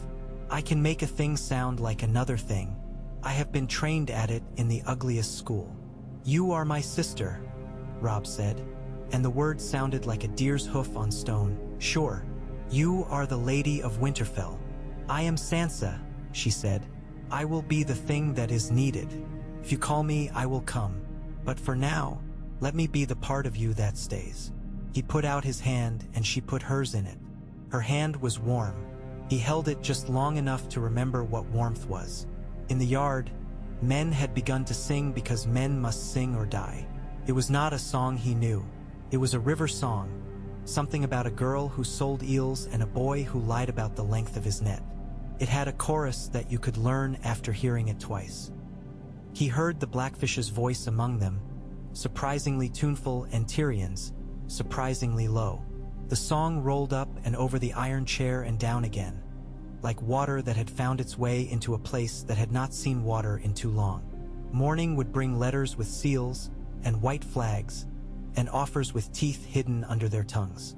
Morning would bring news from the north and from a wall where men looked at the sky and did not like the way it had begun to behave. Morning would bring hunger again and arguments that men would not let him write down because writing made them real. But this was night, and the city that had been a monster in children's stories moved its shoulders and settled and let itself be fed and did not bite the hand that fed it. For now, he would go north again. He would pull his men away by their roots and march toward a home that had been burned and a winter that would not be charmed with songs. He would leave behind a sister who could make the pieces of a broken thing fit close enough to kiss. He would face Tywin Lannister in a field and hear the old man tell him the right way to hold a knife even as he tried to stick it in him. He would sit in cold halls and hear the wind say his name and not know whether it loved him or hated him. For now he stood up. He took his crown, felt its weight as if measuring himself against it, and then set it down on the step. He went out into the court where the men sang. He stood among them and raised his voice on the second chorus. The city listened. The river listened. The swords listened and were sullen. Above the hills the stars had come out, indifferent as they had always been, beautiful as they could not help but be. He tilted his head back and breathed, and when he turned his face down again there was work, and he took it up with both hands. Morning's letters came as promised, waxed and weighty, borne on ribbon sticks by men who had learned to hold their backs stiff even when their horses stumbled. Robb broke them with his thumb and read under the arch of the gate. The river gate first, because the river had carried him this far, and then the iron gate because iron had a way of making itself known. Tywin's hand was a hard square. He cut his words as he cut men. The offers were gold edges wrapped around knives. To the traitor styling himself king in the north, the first began, and went on to list the crimes of Starks against their betters as if he were reading a market tally. The second bore Mace Tyrell's seal and flowers half-sketched in the margin, as if he had meant to make his letter pretty and lost the thread. The Reach's words were full of bounty they would be glad to share with the city, if only the rabble would be sent home and the gates opened. The third was a neat, dangerous thing from a man in the Vale who would send hawks if the weather held. The fourth was from the Queen of Thorns herself, and that one Robb read twice for the pleasure of it. Its barbs pricked and were worth the tiny blood they drew. She called him Wolf with a familiarity that would have earned any other woman a reprisal, and asked if he meant to keep the city forever or only long enough to hang some men who richly deserved it and should have been dead 3 years ago in any sensible tale. He sent back 4 answers. To Tywin he wrote short and with his father's voice. Bread and salt were broken by your hired hands under my banner. I will not bend my knee to you while my father's bones are not at rest and my mother's voice is quieted by the thing you paid for. If you want what is yours, come and take it, but understand that what you want is beyond even you now. To Mace he sent assurances the kitchens would not be plundered and that any cook who wished to prepare goose with his own hands would find a place cleared for him. Men of the city who brought bales to the market would be paid. To the Vale he sent nothing. The Vale liked rooms to echo. Let them echo. To the Queen of Thorns he wrote that he did not mean to sit a chair that made a man into a bad copy of himself, and that he would speak with her grandson on the walls at noon under a white flag if the old oaks of her country meant anything to the Reach still. Noon was kind to King's Landing for once. The light came thin and made honest even the places that preferred to lie. Ser Garland Tyrell rode up to the wall under a washed green banner that had never seen rain. His visor open and his eyes alight the way a good man's eyes are when he has found a piece on the floor that others have missed and knows just where it goes. He looked up with a smile that was no man's sneer. Lord Stark, he called. Ser Garland, Robb answered, and did not call him Lord, though he knew the Reach expected titles the way children expect sweets. Do you come with pears again or swords? Words for a start, Garland said easily, and raised his hand to shield his brow and get a better look at the boy who had put his boot heel on the neck of their mourning. And with a grandmother's questions I am too young to ask but am required to carry anyway. Ask, Robb said.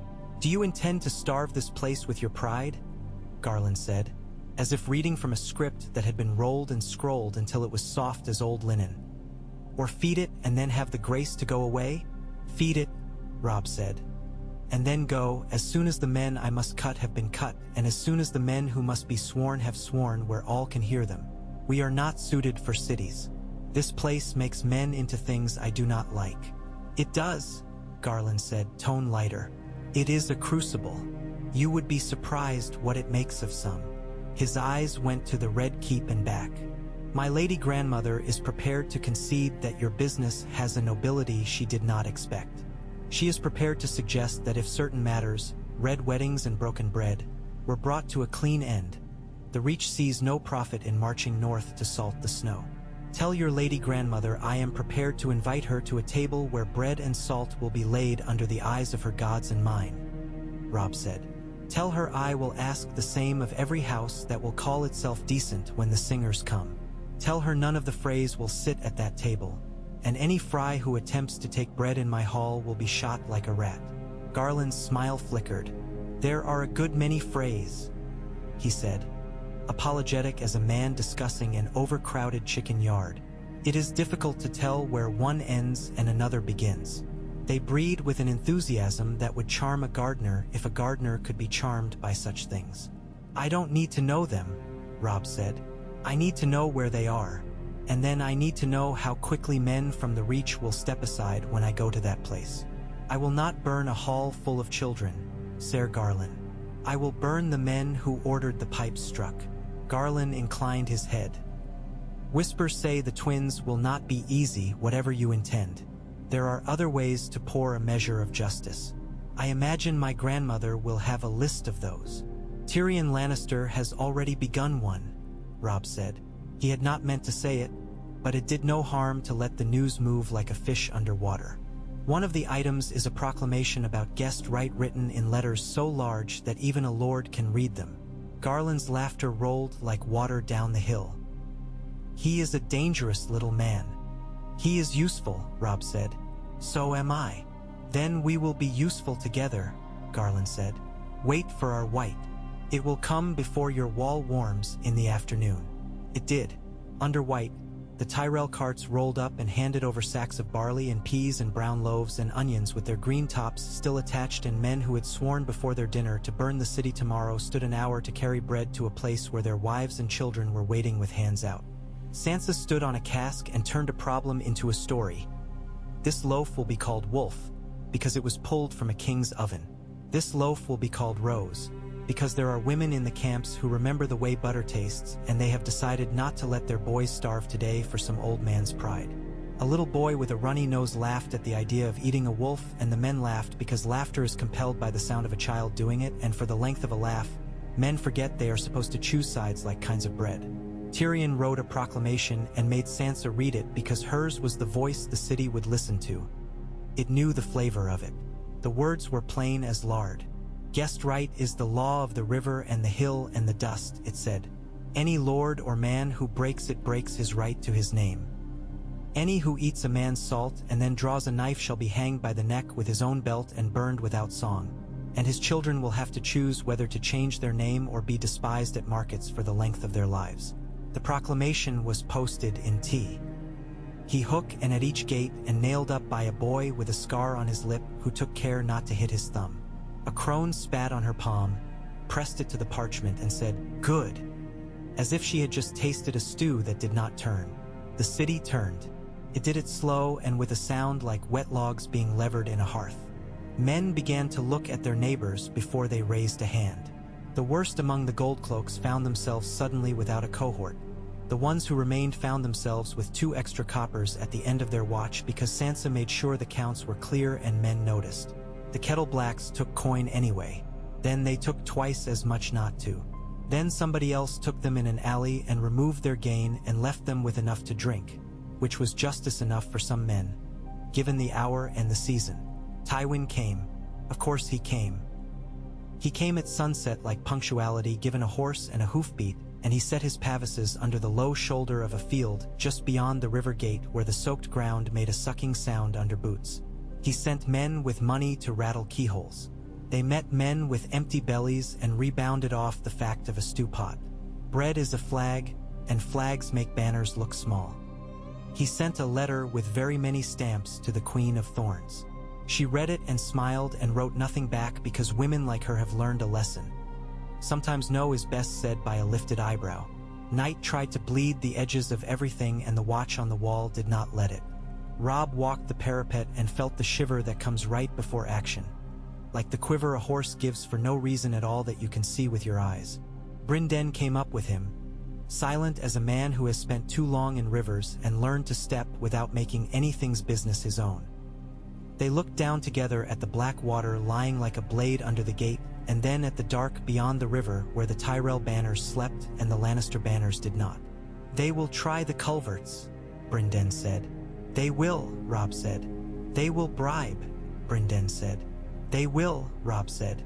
"They will wrap their money in silk to make it look different, and then be very offended when men expect it to spend the same way as the plain kind," Brynden said. "That too," Robb said, and his mouth made the ghost of a smile. He had not smiled on purpose in days. They set men in the culverts. The men they set were small and patient and had survived under porches and inside barrels and beneath trodden feet without anyone noticing they were there. They were paid in coin and loaves and the promise that their mothers would not be bothered by the men with the funny hats. When the first of Tywin's sappers came like mice with teeth under the river stones at second dark, those small men were there with knives the exact shape of that passage. The sappers did not return. The river pretended not to have swallowed and did not burp. At the second hour of owl calls, a group of Goldcloaks who had spent the day half-paid like a bad song tried to open the postern lock for a Lannister captain whose face would never know shame. They found a lock that would not bite because Tyrion had had it changed in the hour it took the city to nap. They found, too, a dozen bakers with paddles in their hands and a righteous fury in their mouths. A man has a very particular look when he is being driven back by a baker. Even Tywin's men could not stomach that look in themselves. They fled. Bread was a flag. Flour stuck to sweaty cheeks like winter. The bakers laughed after. The low belly laugh of men who had lifted a heavy thing together and not been crushed under it. At dawn, a white cloth came on a spear from the Tyrell camp and a hand that was Garland's again. It asked permission to bring fruit to the square, and a doctor for a woman who had tried to sell her hair and fainted halfway through the cutting. Sansa said yes because you say yes to doctors. Brynden said we should search him, because old men do not forget to be old for very long. Robb said do both and didn't feel clever for it. From Tywin's camp there were no more white cloths. There were horns and ropes and the sound of wood brought to a place where men decided it would be employed to make other men do a thing they did not want to do. At the second hour after dawn he set his towers moving, neat and faultless as a carpenter's demonstration. And men on the wall cleared their throats and made their hands dry and found the places where they would die in their heads so that when the time came, they would know the path. It was neat for a while. Battles always are at first until someone slips. Tywin's men threw hooks and ladders and the walls beat them once and twice. The third wave came with a steadiness that made the skin between Robb's shoulders itch. The fourth brought silence and men who smiled as if they were in a map room drawing plans with a pen. Not there, Brynden said softly, and pointed the tip of his spear not at the man but at the place where the ladders clustered 2 bricks left of the last ladder that had fallen. There. The wall under that place had been mended badly after the wildfire last year. The men who rebuilt it had been hurried and knew their wives were waiting and the stone was shy. Robb sent 4 of his best with axes to chop at the ladder tops and set archers to pluck the men poised there like fruit. A ladder slid back with a whine. A second tilted and, because men insist on being loyal to the laws of their own bodies, the men on it tried to lean the other way and slid faster. The stack went. It had the sound of a cupboard emptied and then the sound of breaking all at once. Men cursed and fell and were swallowed by the press of their fellows who did not stop moving forward because moving forward was the thing they had been made to do for weeks and men forget how to do anything else. To the east, near Asha. Lo, where the river pretends to be kind, the Lannisters tried a pontoon. They had brought ropes and a faith in geometry. Robb had brought rivermen and a memory of a morning when he had watched the current tug under a log and thought, that is a hand. The pontoon lifted, tilted, shifted, then turned, like a horse making its mind up to refuse. Men went into the water in neat pairs and then in a clotted handful and the river took them, as it takes everything, without lust and without pity. Gendel was there with a beat-up skiff and a hook and he dragged up 2-3, and then a man who grabbed him around the neck with a desperate joy that would drown them both if a Barrowton man had not reached down and punched the drowning man square in the ear. He let go and Robb thought, for the length of the time it takes a man who has drowned once to find his footing again, of his mother's hand on his knee when he had been a boy and had gone out too far in a lake and come back sputtering. Stupid, she had said. Stupid and mine. By noon the first assault had fallen back and the wall was its aloof, stubborn self again, flecked with blood and with men going about ordinary tasks with shaking hands because the body insists on something to do. Sansa had the hearths turned higher. She had learned that food at the right hour is as good as prayer. Men ate and wept and swore they were not weeping and laughed at the men who swore harder. The Blackfish took his spear apart and oiled its joint and said nothing while the oil sank in. In the lull, Garland Tyrell came again. Robb met him on the parapet, and for the first time their faces were so close that the differences between them looked less like banners and more like pinpricks in cloth. "There will be another," Garland said. "My Lord Grandfather commands it." "Of course," Robb said. "My grandmother thinks there would be profit in a talk," Garland said. "Of course," Robb said. "At sunset," Garland said. "In the Poulterers' Market, which is the only square with shade left in this place and thus of some value, there will be bread and salt laid. My lady says the bread will be from your ovens if you please, because there is something in that." Of course, Robb wanted to say, but the words would get tired of themselves. "She will bring Lord Tywin? She will bring herself," Garland said and looked over his shoulder. "My lords Lannister prefer letters to appetite. Perhaps there's urged them to dine elsewhere." "Perhaps," Robb said. "We will see whose appetite holds. Tell your grandmother she will have bread that remembers wheat. And tell her there will be water that remembers sky." The market was a ring of shade under canvas tacked to corners with knives. The air had the smell of feathers in it, as if 1,000 small arguments had recently taken wing. The Queen of Thorns came in a chair, but no one had the impertinence to call it that.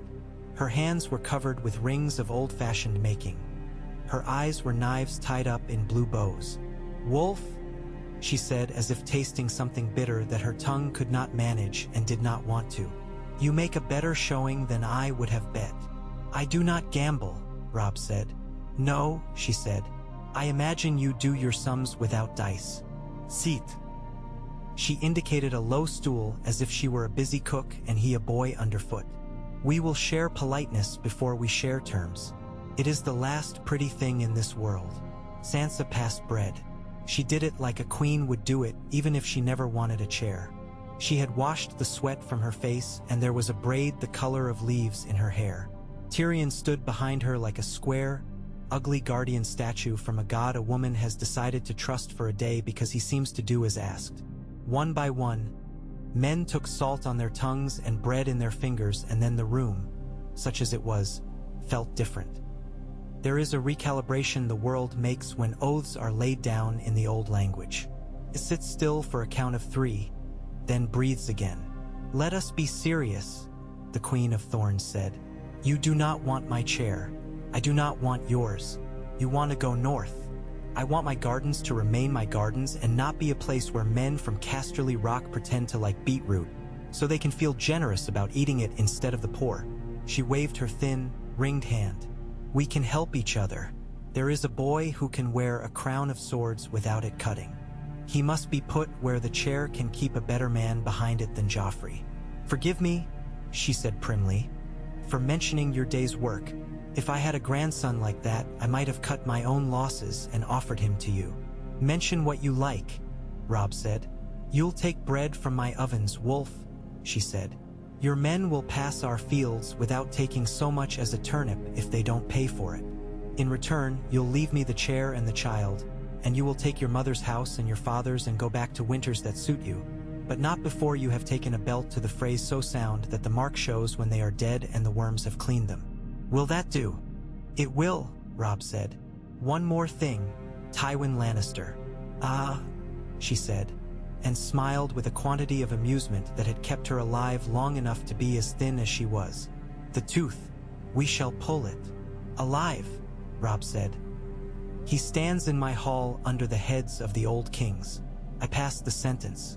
"I will not hang him under play acting. He will die in the light where men can see that there is such a thing as a right blade on the right neck." "So long as someone sees it," she said. "I do not like Tywin because he thinks that clever is an excuse for cruel. Clever is bread and salt, Wolf, not spice. It is dull to chew. Men forget it feeds them. Women remember." "Then let us ask him for dinner," Tyrion said, and his smile was very slight. "He has always liked to be asked. Tywin came to parley because his son asked him to and because he anteed the tale to end with him saying he had considered generosity. He came ringed in his lords like a king pretending to be a man. He took no bread. He looked at the loaves with great interest as if thinking of a use for them that had nothing to do with hunger. His gaze slid across Sansa as if she were a piece on a board that he had miscalculated and was not certain whether he could turn into a queen or would have to sacrifice to save his own. "You will go," he said to Robb without greeting, as if a chapter had been turned and their story had picked up in the right place. "You will go back into the snow, and we will pretend you never set foot on my river. I will forgive the murder of my grandson because he deserved it and because his blood was fool's blood. I will forgive your taking the city because cities are taken as easy as women if you wait for their bellies to turn. I will not forgive a hand laid upon me." "You speak as if forgiveness were yours like a tunic," Robb said. "You did not think to ask for mine." Tywin's mouth almost smiled. His eyes went to Tyrion. "I suppose you have taught them letters," he said. "Look at what letters do. They show you your father's hand when what you want is grace." "Grace is bread," Tyrion said mildly. "We've been eating it all morning." It might have ended there, with words and a winter's appetite. It did not. Tywin lifted a hand. A half-score of archers rose behind carts where they had been told to rest. The twang of bowstrings is a language. The first arrow went intent for Robb's throat. The story could have ended there. It did not, because a woman whose cart was full of chickens heard the click of a wheel, a heartbeat before any man did, and shoved the cart with both hands, and the arrow thudded into wood, and a chicken flew up scolding as if the injustice of it were beyond belief. Robb threw himself sideways and pulled Sansa by her sleeve, and men moved, because this is what men do when treachery yells. "No!" Garland bellowed, a sound that would have carried to Old Town if he had wanted it to. Bread and salt. It mattered, even to men who were hired to make it not. The bows faltered. The men holding them hesitated because their hands remembered their grandmother's kitchens, and because the woman with the chickens started beating a Lannister in the head with a ladle the size of a baby's skull. Robb crossed the space in 3 strides while the air still remembered the shape of the arrows that had just gone through it. He hit Tywin Lannister once with the flat of his sword for speed. The crack of it knocked a tooth loose, and then he put his shoulder to the old man's chest and drove him backward into the stall behind him, where a fishmonger had set up his table and laid out gleaming rows of small silver bodies. Tywin slid. Fish flew. Honor ducked not to get fish in its hair. His men drew, and the blackfish's spear flashed. Garland's sword was out and not moving because he made a calculation in the time it takes to bless yourself. Bread and salt had been taken, even if not by the old man now spitting blood in fish scales. The Reach would not be the one to cheat a god. The market emptied the way water runs from under a door. Tywin went to his knees and looked up as if from the bottom of a pit, and for the first time in his life looked unsure where the next stone would come from under his boot. Robb stood over him. He looked not like a boy. It is one of the facts of the world that a man becomes someone else when he stands over another with a blade and a day behind him that says, "Do it." "Arrest him," Robb said. He did not shout. 10 men moved, and none of them reached for Tywin. They reached for his men, and the men watched their own hands and decided to let them be still. Tyrion stepped between a blade and Garland's nephew and said, "Please," in a voice that had no humor in it at all. The swords lowered. The 12 breaths after that ran like string paying out from a spool, and the city did not break. The men that must have died did not die. Those who had been given letters with the order to kill or be dishonored swallowed those letters and digested them like sinners. Under the Red Keep, under the carved kings, under the sword chair that had been some dead man's idea of majesty, Robb Stark passed sentence. He did it with Sansa's hand wrapped in his sleeve and with Tyrion Lannister standing at his elbow like a flaw that has become a feature. "Tywin of House Lannister," he said, and the words did not tremble because his mouth had learned not to. "You paid for murder in a hall where bread and salt had been taken and wine had been poured in honor of the dead. You sent men with knives to do the work of men who should have fought in the open under the sun. You broke a law older than any of our houses, and you did it because you loved your own comfort more than the shape of the world. You taught other men to do it. You are condemned by those men who still eat bread with their neighbors and who remember how to open their doors in rain. By their word and mine, I sentence you to die." Tywin had found his cold again. It sat on his face like a mask he had put aside for a minute to drink and now remembered he needed. "You will be forgotten," he said to Robb. "Your snow will cover any tracks you think you have made." "Perhaps," Robb said. "Perhaps not. I am not here for being remembered. I am here to make it so that a boy who breaks a loaf with his hands next winter can do it without having to look over his shoulder for a knife." He looked at the throne and then away. He pulled up his sleeve. "The man who passes the sentence," he said, and the room seemed to wait for the rest, "should swing the sword." He did. He did it well and with no flourish. The old man's neck was old. There are bones that do not care for being parted. It took one hard strike and a second to finish the work. When it was done, the hall did not cheer. It breathed. Tyrion stood with his head bowed. When he lifted it, his eyes were wet and there was a small, complicated gratitude in them that had nothing to do with love and everything to do with the value of a clean ending where a dirty one would have done. The body was carried away not along a path but across a space. The city was very quiet for a day, and the Tyrell tents up on the meadow lay like grazing cattle that have decided to stay another hour and not wander down and break the fence. In the afternoon, a raven came from Old Town with words from a man with a chain who had watched stars for 50 years and decided to retire from predicting their behavior. It said the winter would be long. It did not say how long. It never does. They convened a council because councils are what you have to do when people have stopped fighting and started to remember what else they could do. They did it in the dragon pit because any hall where kings had sat felt wrong for this kind of work, and because the open sky would keep men honest for as long as it could, which is not long but is sometimes enough. The thrones that had once held dragon keepers were broken. Men sat on stones and on bales of rye. The banners were rolled. Bread was cut. Robb stood at one end with Sansa on one side and the Blackfish on the other, and Tyrion stood a little removed like a counselor who believes himself to be ugly luck but who cannot stop bringing useful thoughts to the table.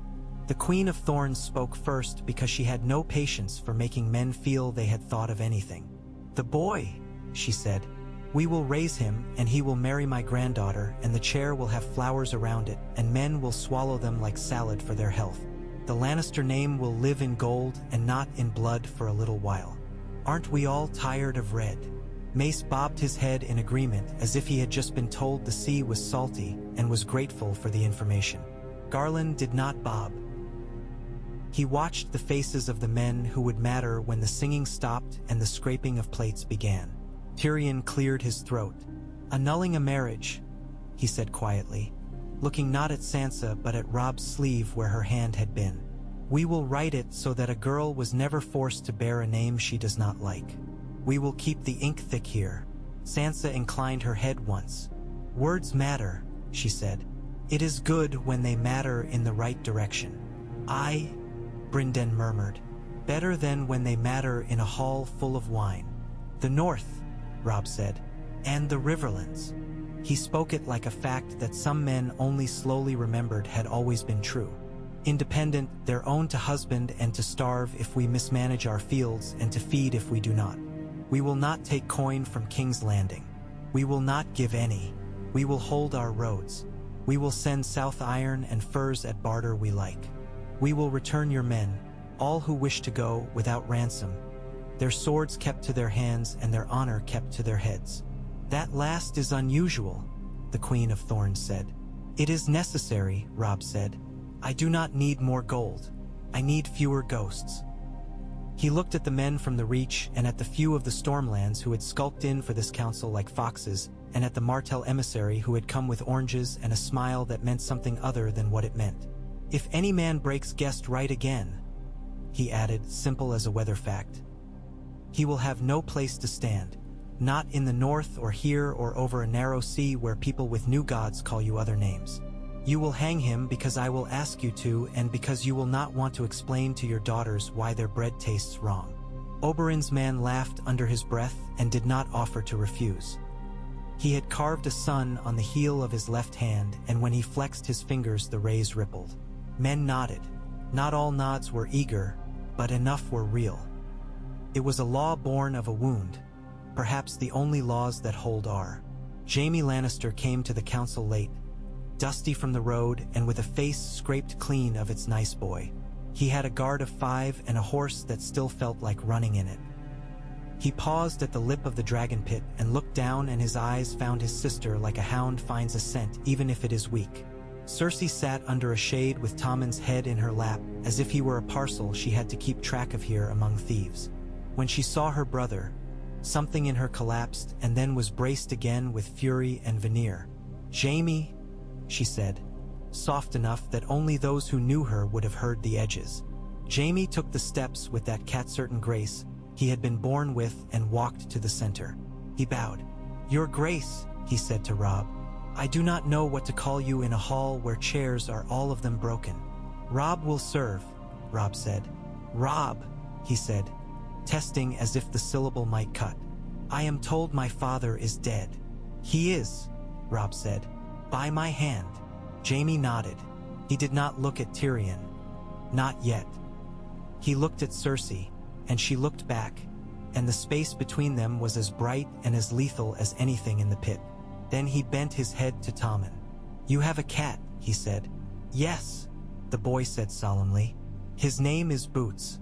He does not like my hand unless I am very still. It is hard to be very still." He frowned with gravity. "Your hair is longer." "It is," Jaime said. "I am told long hair is a vanity. I keep it because I have cut off enough of myself lately." He straightened and faced Robb. You have killed my father. You have taken my city. You have killed my king. There is an old oath in my family that would have required me to run at you with a sword until either you fell or I did.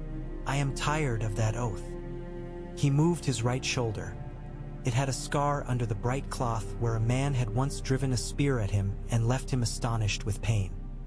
"I offer you my sword, not for your cause, for your terms. And what do you want in return?" The Queen of Thorns asked, amused. "Aside from a better barber? Terms that end," Jaime said. His voice went flat with a kind of dignity that had nothing to do with ceremony. "A realm that is not a game board. A sister who will not turn her son into a thing fatter men move with 2 fingers. A chance to die with my eyes open." Cersei laughed with a sound that had amber in it and broke. "Listen to him," she said. "Listen to him talk about death as if it were a thing a man gets to choose, like a belt. You will give his son to a flower girl and his sister to a nursery. You will make a kingdom of beehives and call yourself beekeeper, and then one day bees will forget and go into your eyes. Do you think I do not see it? Do you think I will smile and call you savior?" "No," Sansa said, and the quiet in her voice stopped the little drone of conversation like a hand on a bell. "I do not think you will smile. I think you will live. That will have to be enough, for you, for me. I will not be your jailer, my lady. I will not be your friend. I will be the woman who does not let your son be taught to like knives. I will make sure there is milk for him in the morning. That is what I can do." Cersei stared at her as if she had been slapped and could not decide whether to return the favor or dissolve. Then she looked down at Tommen again, and her hands tightened in his hair in a gesture that would have irritated him if he had been older than he was. "Milk," she said after a moment. "You speak to me of milk." "I do," Sansa said. They wrote. The letters took a day and 2 nights and a morning because the right words are stubborn. They ended in the shape of a realm that had not existed before. The north and the riverlands gone like a slice taken clean out of a cake and carried away to be eaten under other rafters. The crownlands held in trust by the Tyrells, who put their flowers around the chair and their locks on the cellars and their cooks in the kitchens. The Lannisters contained in their rock, allowed to monger and to reckon and to write the history of a man who had lived long enough to think himself the world. The Martells smiled and went home with the sun on their backs, their losses unsatisfied but lessened by the fact that some griefs knew better than to freshen themselves daily. Stannis sent a bird that read like a clenched jaw. He consented to a thing he could not prevent and wrote his name as if the letters were nails. It was a start. The marriage between Sansa Stark and Tyrion Lannister was unwound with words, and with a rite that no singer will bother with because it is sweating men with seal rings and a septon with a smear of ink on his lips saying, "So be it," and looking relieved because no one had to haul out the old vows and beat them until they said something else.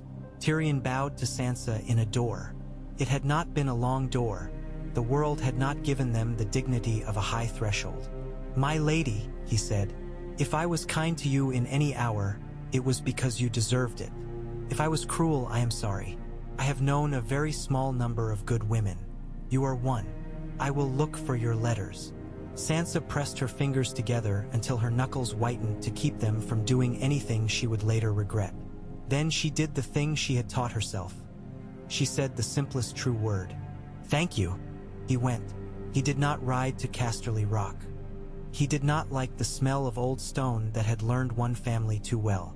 He stayed where the chair did not fit him and helped feed a small boy in a large city because someone had to count, and he was dangerous with numbers. He grew, in a manner of speaking, though not in inches. He said no to Mace Tyrell at least once a day and sometimes twice just to keep him from swelling. He presided over a court that seemed mostly to be a matter of pie and minor theft. He slept badly and drank less and watched Sansa on the walls once a week, because some pain is better when measured and not left to prowl corners. The pack began to move. Robb sent southern men south and northern north. He sent the truth first. He wrote to White Harbor and to Moat Cailin and to the little steads between the Umber Hills and the sea. He told them what he had done as a son and the rest as a king. He did not call himself that in the letters. Names have a way of swelling in the mouth. Better to keep the taste of bread. He sent men he trusted with those words. Fakir of Barotun, and Gendel with a leg he cursed and a grin he did not, and he took others with him on horses that had forgotten grass. They rode. The country shrank from stone to field to heather to rough track. The air sharpened. You do not know, until you have been away, how many kinds of white there are in a winter sky. He caught a light snow in his tongue like a boy and raised his hand to hide the embarrassment of the gesture from the men around him, because men who have seen you swing a sword deserve to be allowed to think you make no silly motions with your face. At the neck they made offerings to gods who hate haste. Some offerings sank in peat with an offended noise. "It is good," Brinden said. "The gods here do not like trifles. Your enemies will not either." At the gates of Winterfell there was a space where the wind felt different, as if some great animal had once lain down there and warmed the ground for 100 years and gotten up only yesterday, and it was all still there. The stones had been patched. The scars showed. Children skipped across them and counted on their fingers which cracks made which sounds, because all stones have voices if you lean with your ear near enough. The North came to see their king. They did it unwillingly, some of them, because names sit badly on tongues grown used to silence and work. They did it with joy, some of them, because joy is insistent even when there is little reason for it beyond a man you remember as a boy coming home and looking like a man in all the way. That matter, and none of those that do not. They did it with a careful measuring, all because men do not give their blood to a new thing without taking out the old scales. Robb stood on the steps in the cold and said what he could. He said he had failed his mother in one way and honored her in another. He said he had killed a man who had deserved it and spared a boy who did not. He said winter would be long and asked men to think of their neighbors when their stores looked thin and to check first before saying a man had stolen when he might have only been too proud to ask. Arya came as if made of wind. It was one of those days when the snow was holding off out of politeness, waiting for men to find their footing before it set about its day. Robb was in the yard with boys who had swords made of wood and pride made of glass, and he was showing one how to use the heel of his hand under a man's rib when a voice from the gate said his name like tearing cloth. He knew that voice, though his bones had changed while it had been away. He turned. For a heartbeat he saw only the shape of the hound, and something like a killing turned sideways because a woman at his side was small and fierce, and there was a wrongness about the way she held herself that turned into kin in one breath. Arya did not look like any lady carried on scrolls. Half her hair had been cut with a knife and the other half by kindness, and there was a scar on her arm like a thread someone had left to mark where a sleeve should be taken in. She stood there and stared with a contempt that was a defense. Then she moved. He did not remember crossing the yard. He had, because his ribs hurt with the effort afterward. His hands remembered how to bury themselves in her shoulders.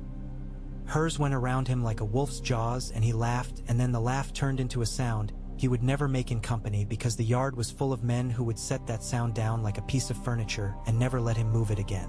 The hound stood 5 paces off, guard's hands empty, and looked at the snow as if waiting for it to talk so he could have a reason to be rude to it. Brinden Tully walked to him, smoking honesty with his eyes. The hound looked back with a dog's reluctance to be thanked and a man's desperation not to be offered absolution. "You have a mouth," Brinden said. "Use it." "I brought her," the hound said. "She bit me 4 times in 2 years and stole my last good knife. You can have her. I don't want thanks. I want a winter where nobody sends men after me because they have decided again to be manly with a blade." "We can manage that part," Brinden said.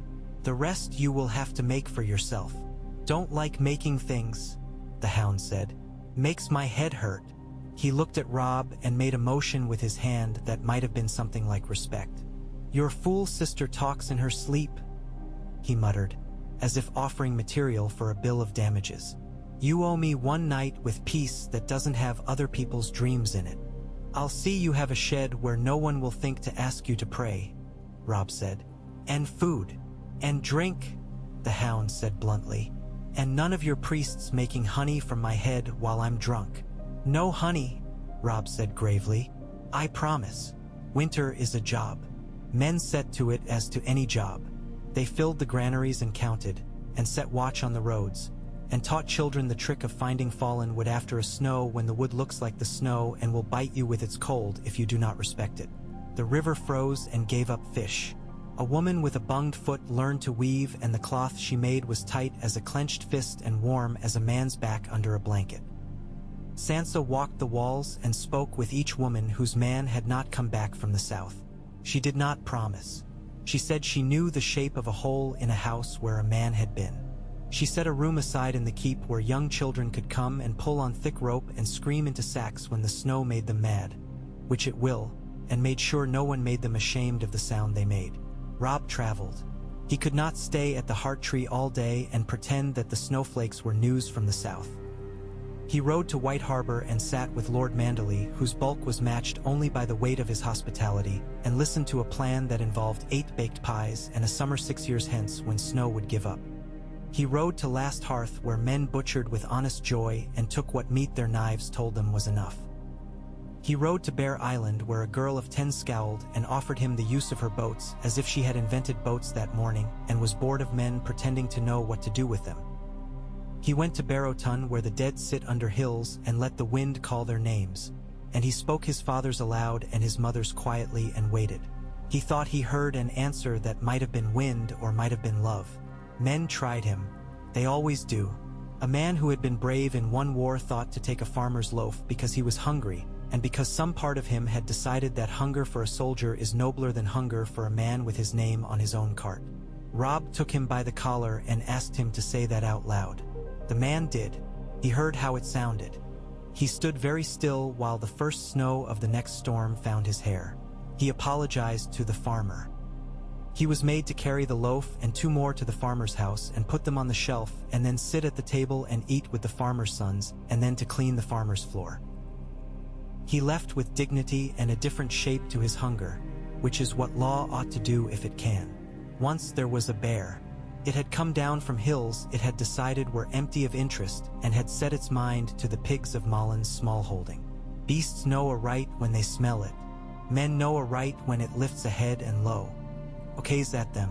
They hunted it with respectful fury and killed it, and when it lay on the snow with its eyes open like a door that had been left ajar, Robb stood over it and bowed his head and said, "We will take your meat and your hide, and we will remember your eye when we look across a room for the shape of a man's desire." He did not marry that winter. The North had too many names for his house to add another to any list. There were offers. The Queen of Thorns sent pears and a note with a barbed little suggestion that her granddaughter's hand was warm and would be warmer in a colder bed. The Vale sent something like a sigh tied up with wax. Sansa said nothing unless asked, and when asked said, "You will know. You have to live with it, not the men around you." He put it away. Nothing breaks winter with more certain waste than weddings. Men drink too much and then fall asleep on their horses and die, and the next morning the bride thinks God married a fool. He would not have that. He had a kingdom of roofs to see to. Spring did not come as a song.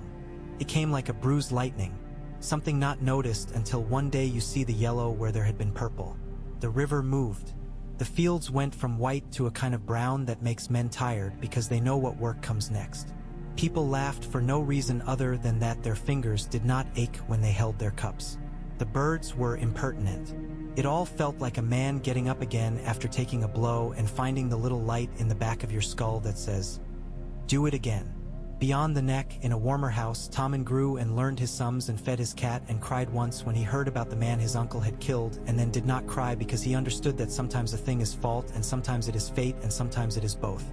Marjorie became good at knowing where to put her hand on the boy's shoulder to make him forget a courtier. The Queen of Thorns aged, and her sharpness did not. Tyrion grew heavier around the middle and then thinner again while not knowing why.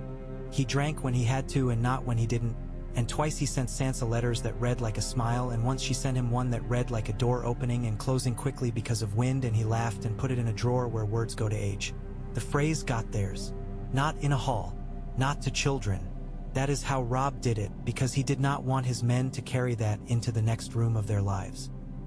He went to the fords with men who had known those stones like cousins' backs, and the twins looked as if they had aged 50 years in the winter, though they had only aged 5. There were new banners up and new men behind them, and they opened their mouths to say names that would make the air taste old. Robb did not wait. He hammered on the door with the words of their crime and the names of the dead, and when the door did not open, He took it from its hinges like that first cap of tar. He had pried from the bridge on the night. He had saved himself from becoming a cautionary tale men tell boys to make them go to bed. What he found inside he did not sing about later. He carried out 2 old men with his own hands because no one else should have to, and he hung them because he had said he would. And when a woman screamed, he made the men bow their heads and think of hens that had been stolen over hard winters from men too old to chase thieves. He left others alive. He kneaded their fields and their carts. He cursed them to carry their names in silence. He posted boys at inns on the Green Fork with chalk and a board and the job of scratching a mark whenever anyone refused to fry a bowl. It was pettier than execution and kinder and more effective, and in 20 years' phrase were a story told to children when they were being tiresome. Mind your manners, or a fry will come to dinner and never leave and eat all the food, and nobody will like him, and he'll be all alone. The years turned. People began to tell their own children where they had been that day when the city had been taken by a boy with a tired face and a sword. Some of them lied. That is as it should be. Lies make sense of things that are too large for a night story. Sansa sat at her sewing in Summertown, where the smell of apple trees will make a woman think that love is possible even if you know better, and wrote letters. She wrote to Moat Cailin and to White Harbor and to a woman called Willa whose hands had made beautiful rugs and who had once given her an orange and told her to peel it slowly. She asked for rugs and stories. She wrote to Dorne to ask what the sun felt like at noon. She wrote to Tyrion because he made her laugh and because he did not want anything from her he could not name. She wrote to Marjorie once asking how the boy did. The answer came, "He does well enough. He is sweet and thinks it is a virtue. He will be a king like a glass of water. It is not wine, but it will not kill you." In the 3rd spring, Robb wed. He did it in the God's Wood under the heart tree because grass had finally dared to be green there, and because he wanted his father's ghost to feel his approval in all the hard parts of him that had learned to allow it. He married a woman from Barrowton whose laugh made the ends of words curl up and whose hand had callus at the exact place a sword rubs when you use it only to ward. Her hair was named for straw by men who had never seen real straw. Her bone was good and her tongue was kinder than Robb deserved, and also keen when required to remind him that he was a man before he was a king, and that a man must sometimes sit and eat with his son on his lap because his son will not care to keep his father for more than a little while and will turn into something else the quicker for it. Sansa smiled like a girl who has learned not to, and did not cry until later, and then only a little because what she felt had nothing like ache in it. Arya did not marry. She learned to run Bear Island's paths like a second child and to shoot what she wanted and did not want and to reconcile those two facts. She went south sometimes and came back with a new scar and an old smile. Men who thought to lay hands on her learned in quick order that there is a price on flesh that is not paid in coin, and that the bank that holds that loan never forgives. Snow took the knots out of the world and then gave them back again. The realm held like a garment mended by a woman who knows how to lay thread under thread so that it does not catch on nails. Old songs learned new verses and new ones stole old tunes because tunes are cheap and men like to recognize what they are singing. Once, in a kitchen under the Red Keep, 2 men spoke over buns. One said he missed lions and the other said he preferred vines. Both ate and then went to work and forgot that they had been men pushing banners against each other with their breath. When Robb grew old, not old as winter kills men quickly sometimes, but old as men in their 30s who have learned to measure their strength against their patience do. He took his son to the river in summer and let him put his feet in and be shocked by the cold. The boy squealed and his mother laughed and threatened to throw his father in with both hands, and Robb pretended to be afraid because men must pretend a little in order that their lives not abrade their wives to dust. He sat on the bank and listened to the low talk that water makes when it has done a difficult thing and wants to tell itself about it. He thought of that first night under stone when he had been very nearly made into a cautionary song. He thought of his mother's nails in her own hands and of the way his father's voice had rung in a clear yard under snow and of Joffrey's crown rolling and of the clean end of Tywin's breath in a hall that had learned a lesson as old as any god. He had not made a world. No man does. He had made a handful of days and strung them together like beads and handed them to his people and said, "Wear this until it breaks and then we will make another." That is all any king can do who is not a fool or a poet convinced of his magic. In the Red Keep, Sansa stood in her room one spring night and opened the window to a sound that had never made her smile before and now did. A cart going by with its axle well oiled. She had a letter on her table from a friend across the bay who had had his nose broken for being generous at the wrong moments and had learned to be generous at the right ones. She had a small cat sleeping on the sill. Tommen's cat, Boots, had slept there once as a kitten and then grown heavy and haughty and moved to another window. Marjorie, in another wing, was teaching girls to read with clever little books that had flowers for letters. Tyrion was in a hall counting barrels and silently correcting a steward who wanted to use a bigger number because bigger numbers feel like accomplishment even when they are theft. He thought of how he would be remembered and then shook his head and thought instead of the baker with the big paddle who had knocked his cousin down in front of the mud gate and saved a life. Winterfell's gods would held its shapes. Ravens came to the branches and left with nothing because the talk they wanted to carry had no letters in it. The heart tree watched a boy and a girl run in and pant and look up with faces as open as theirs would ever be, and did what trees do. It kept their breath cool and quieted everything else so that the thing that needed to be heard would be. The boy and the girl did not know that one day their father would put his hand on that same bark and close his eyes and say thank you. To the tree, to his father, to his mother, to the river, to the city, to the day, to all of it. A wind came up from the meadow and ran across the pond and made the smallest waves, like sentences in a language a boy would invent. Robb lifted his head and breathed deep. The air was clean in a way that makes it feel like glass. He could hear men laughing. He could hear a woman singing a nursery song that had a verse about a wolf and a verse about a rose and a verse about a little lion that had learned to sleep. He felt, as he had not in too many years, that he had not betrayed everything he had loved when he had chosen to be what he was. He felt full. He felt equal to the day. When night came down, it came gently. The lamps in the hall were lit and the doors were closed, but not barred because there is a difference. The men at the gate had their pikes out and their feet warm and their jokes ready. The man with the widest mouth was telling the one about the eel cellar and the hedge knight, and nobody had the heart to stop him. Wolves called and were answered. He could not see them. He did not need to. He went inside and let the warm take him, and when he sat his wife put her hand on his and did not move it, and Arya leaned in the doorway, scowling with contentment because scowling is a habit that sits better on a girl than any ribbon will, and Sansa slid the last pins from her hair and smiled without thinking because the room had decided to be friendly and had asked nothing of her for an hour. He would wake tomorrow and there would be something wrong with a barrel and a man aggrieved about a boundary and a boy who needed to be told not to stick his face into a hedge of thorns without the decency to close his eyes first. There would be letters with wax and numbers that lied. There would be someone somewhere with a small knife and a big idea. He would go to them. He would do the work. He would lift the blade when he had to and set it down when he did not. He would remember the march of banners and the fish scales on an old man's jaw and the weight of his sister's head on his shoulder under smoke. For tonight, he watched his son fall asleep on the rug with his feet dirty and his mouth open and his dreams easy. He watched the fire eat its logs like a satisfied animal. He heard the river's memory in his blood. He closed his eyes. He slept like a man in his own house. The north breathed with him.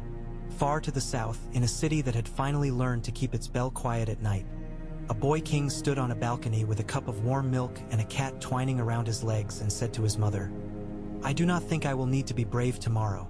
Cersei, who had learned some things and not others, pressed her lips to his hair and said, "Not tomorrow," and did not say the rest.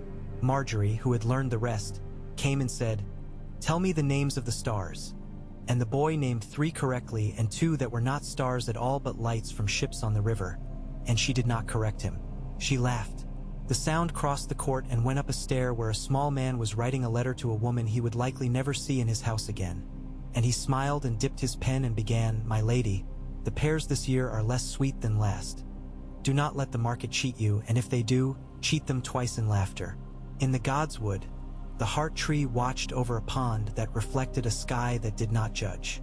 The leaves did not whisper. They had already said what needed saying. The man asleep under them would wake shape to it. The house around him was not perfect. Neither was he. But if any god was watching, the god had the sense to be quiet and to let men keep what peace they had bought with a hard coin. The night held. The frost made delicate work on a window pane, and a girl traced it with a finger and broke it, and the world woke at dawn and did its work. That is the happy ending a king earns if he remembers the taste of bread and the weight of a sword and the shape of a promise. It is not a song. It lasts,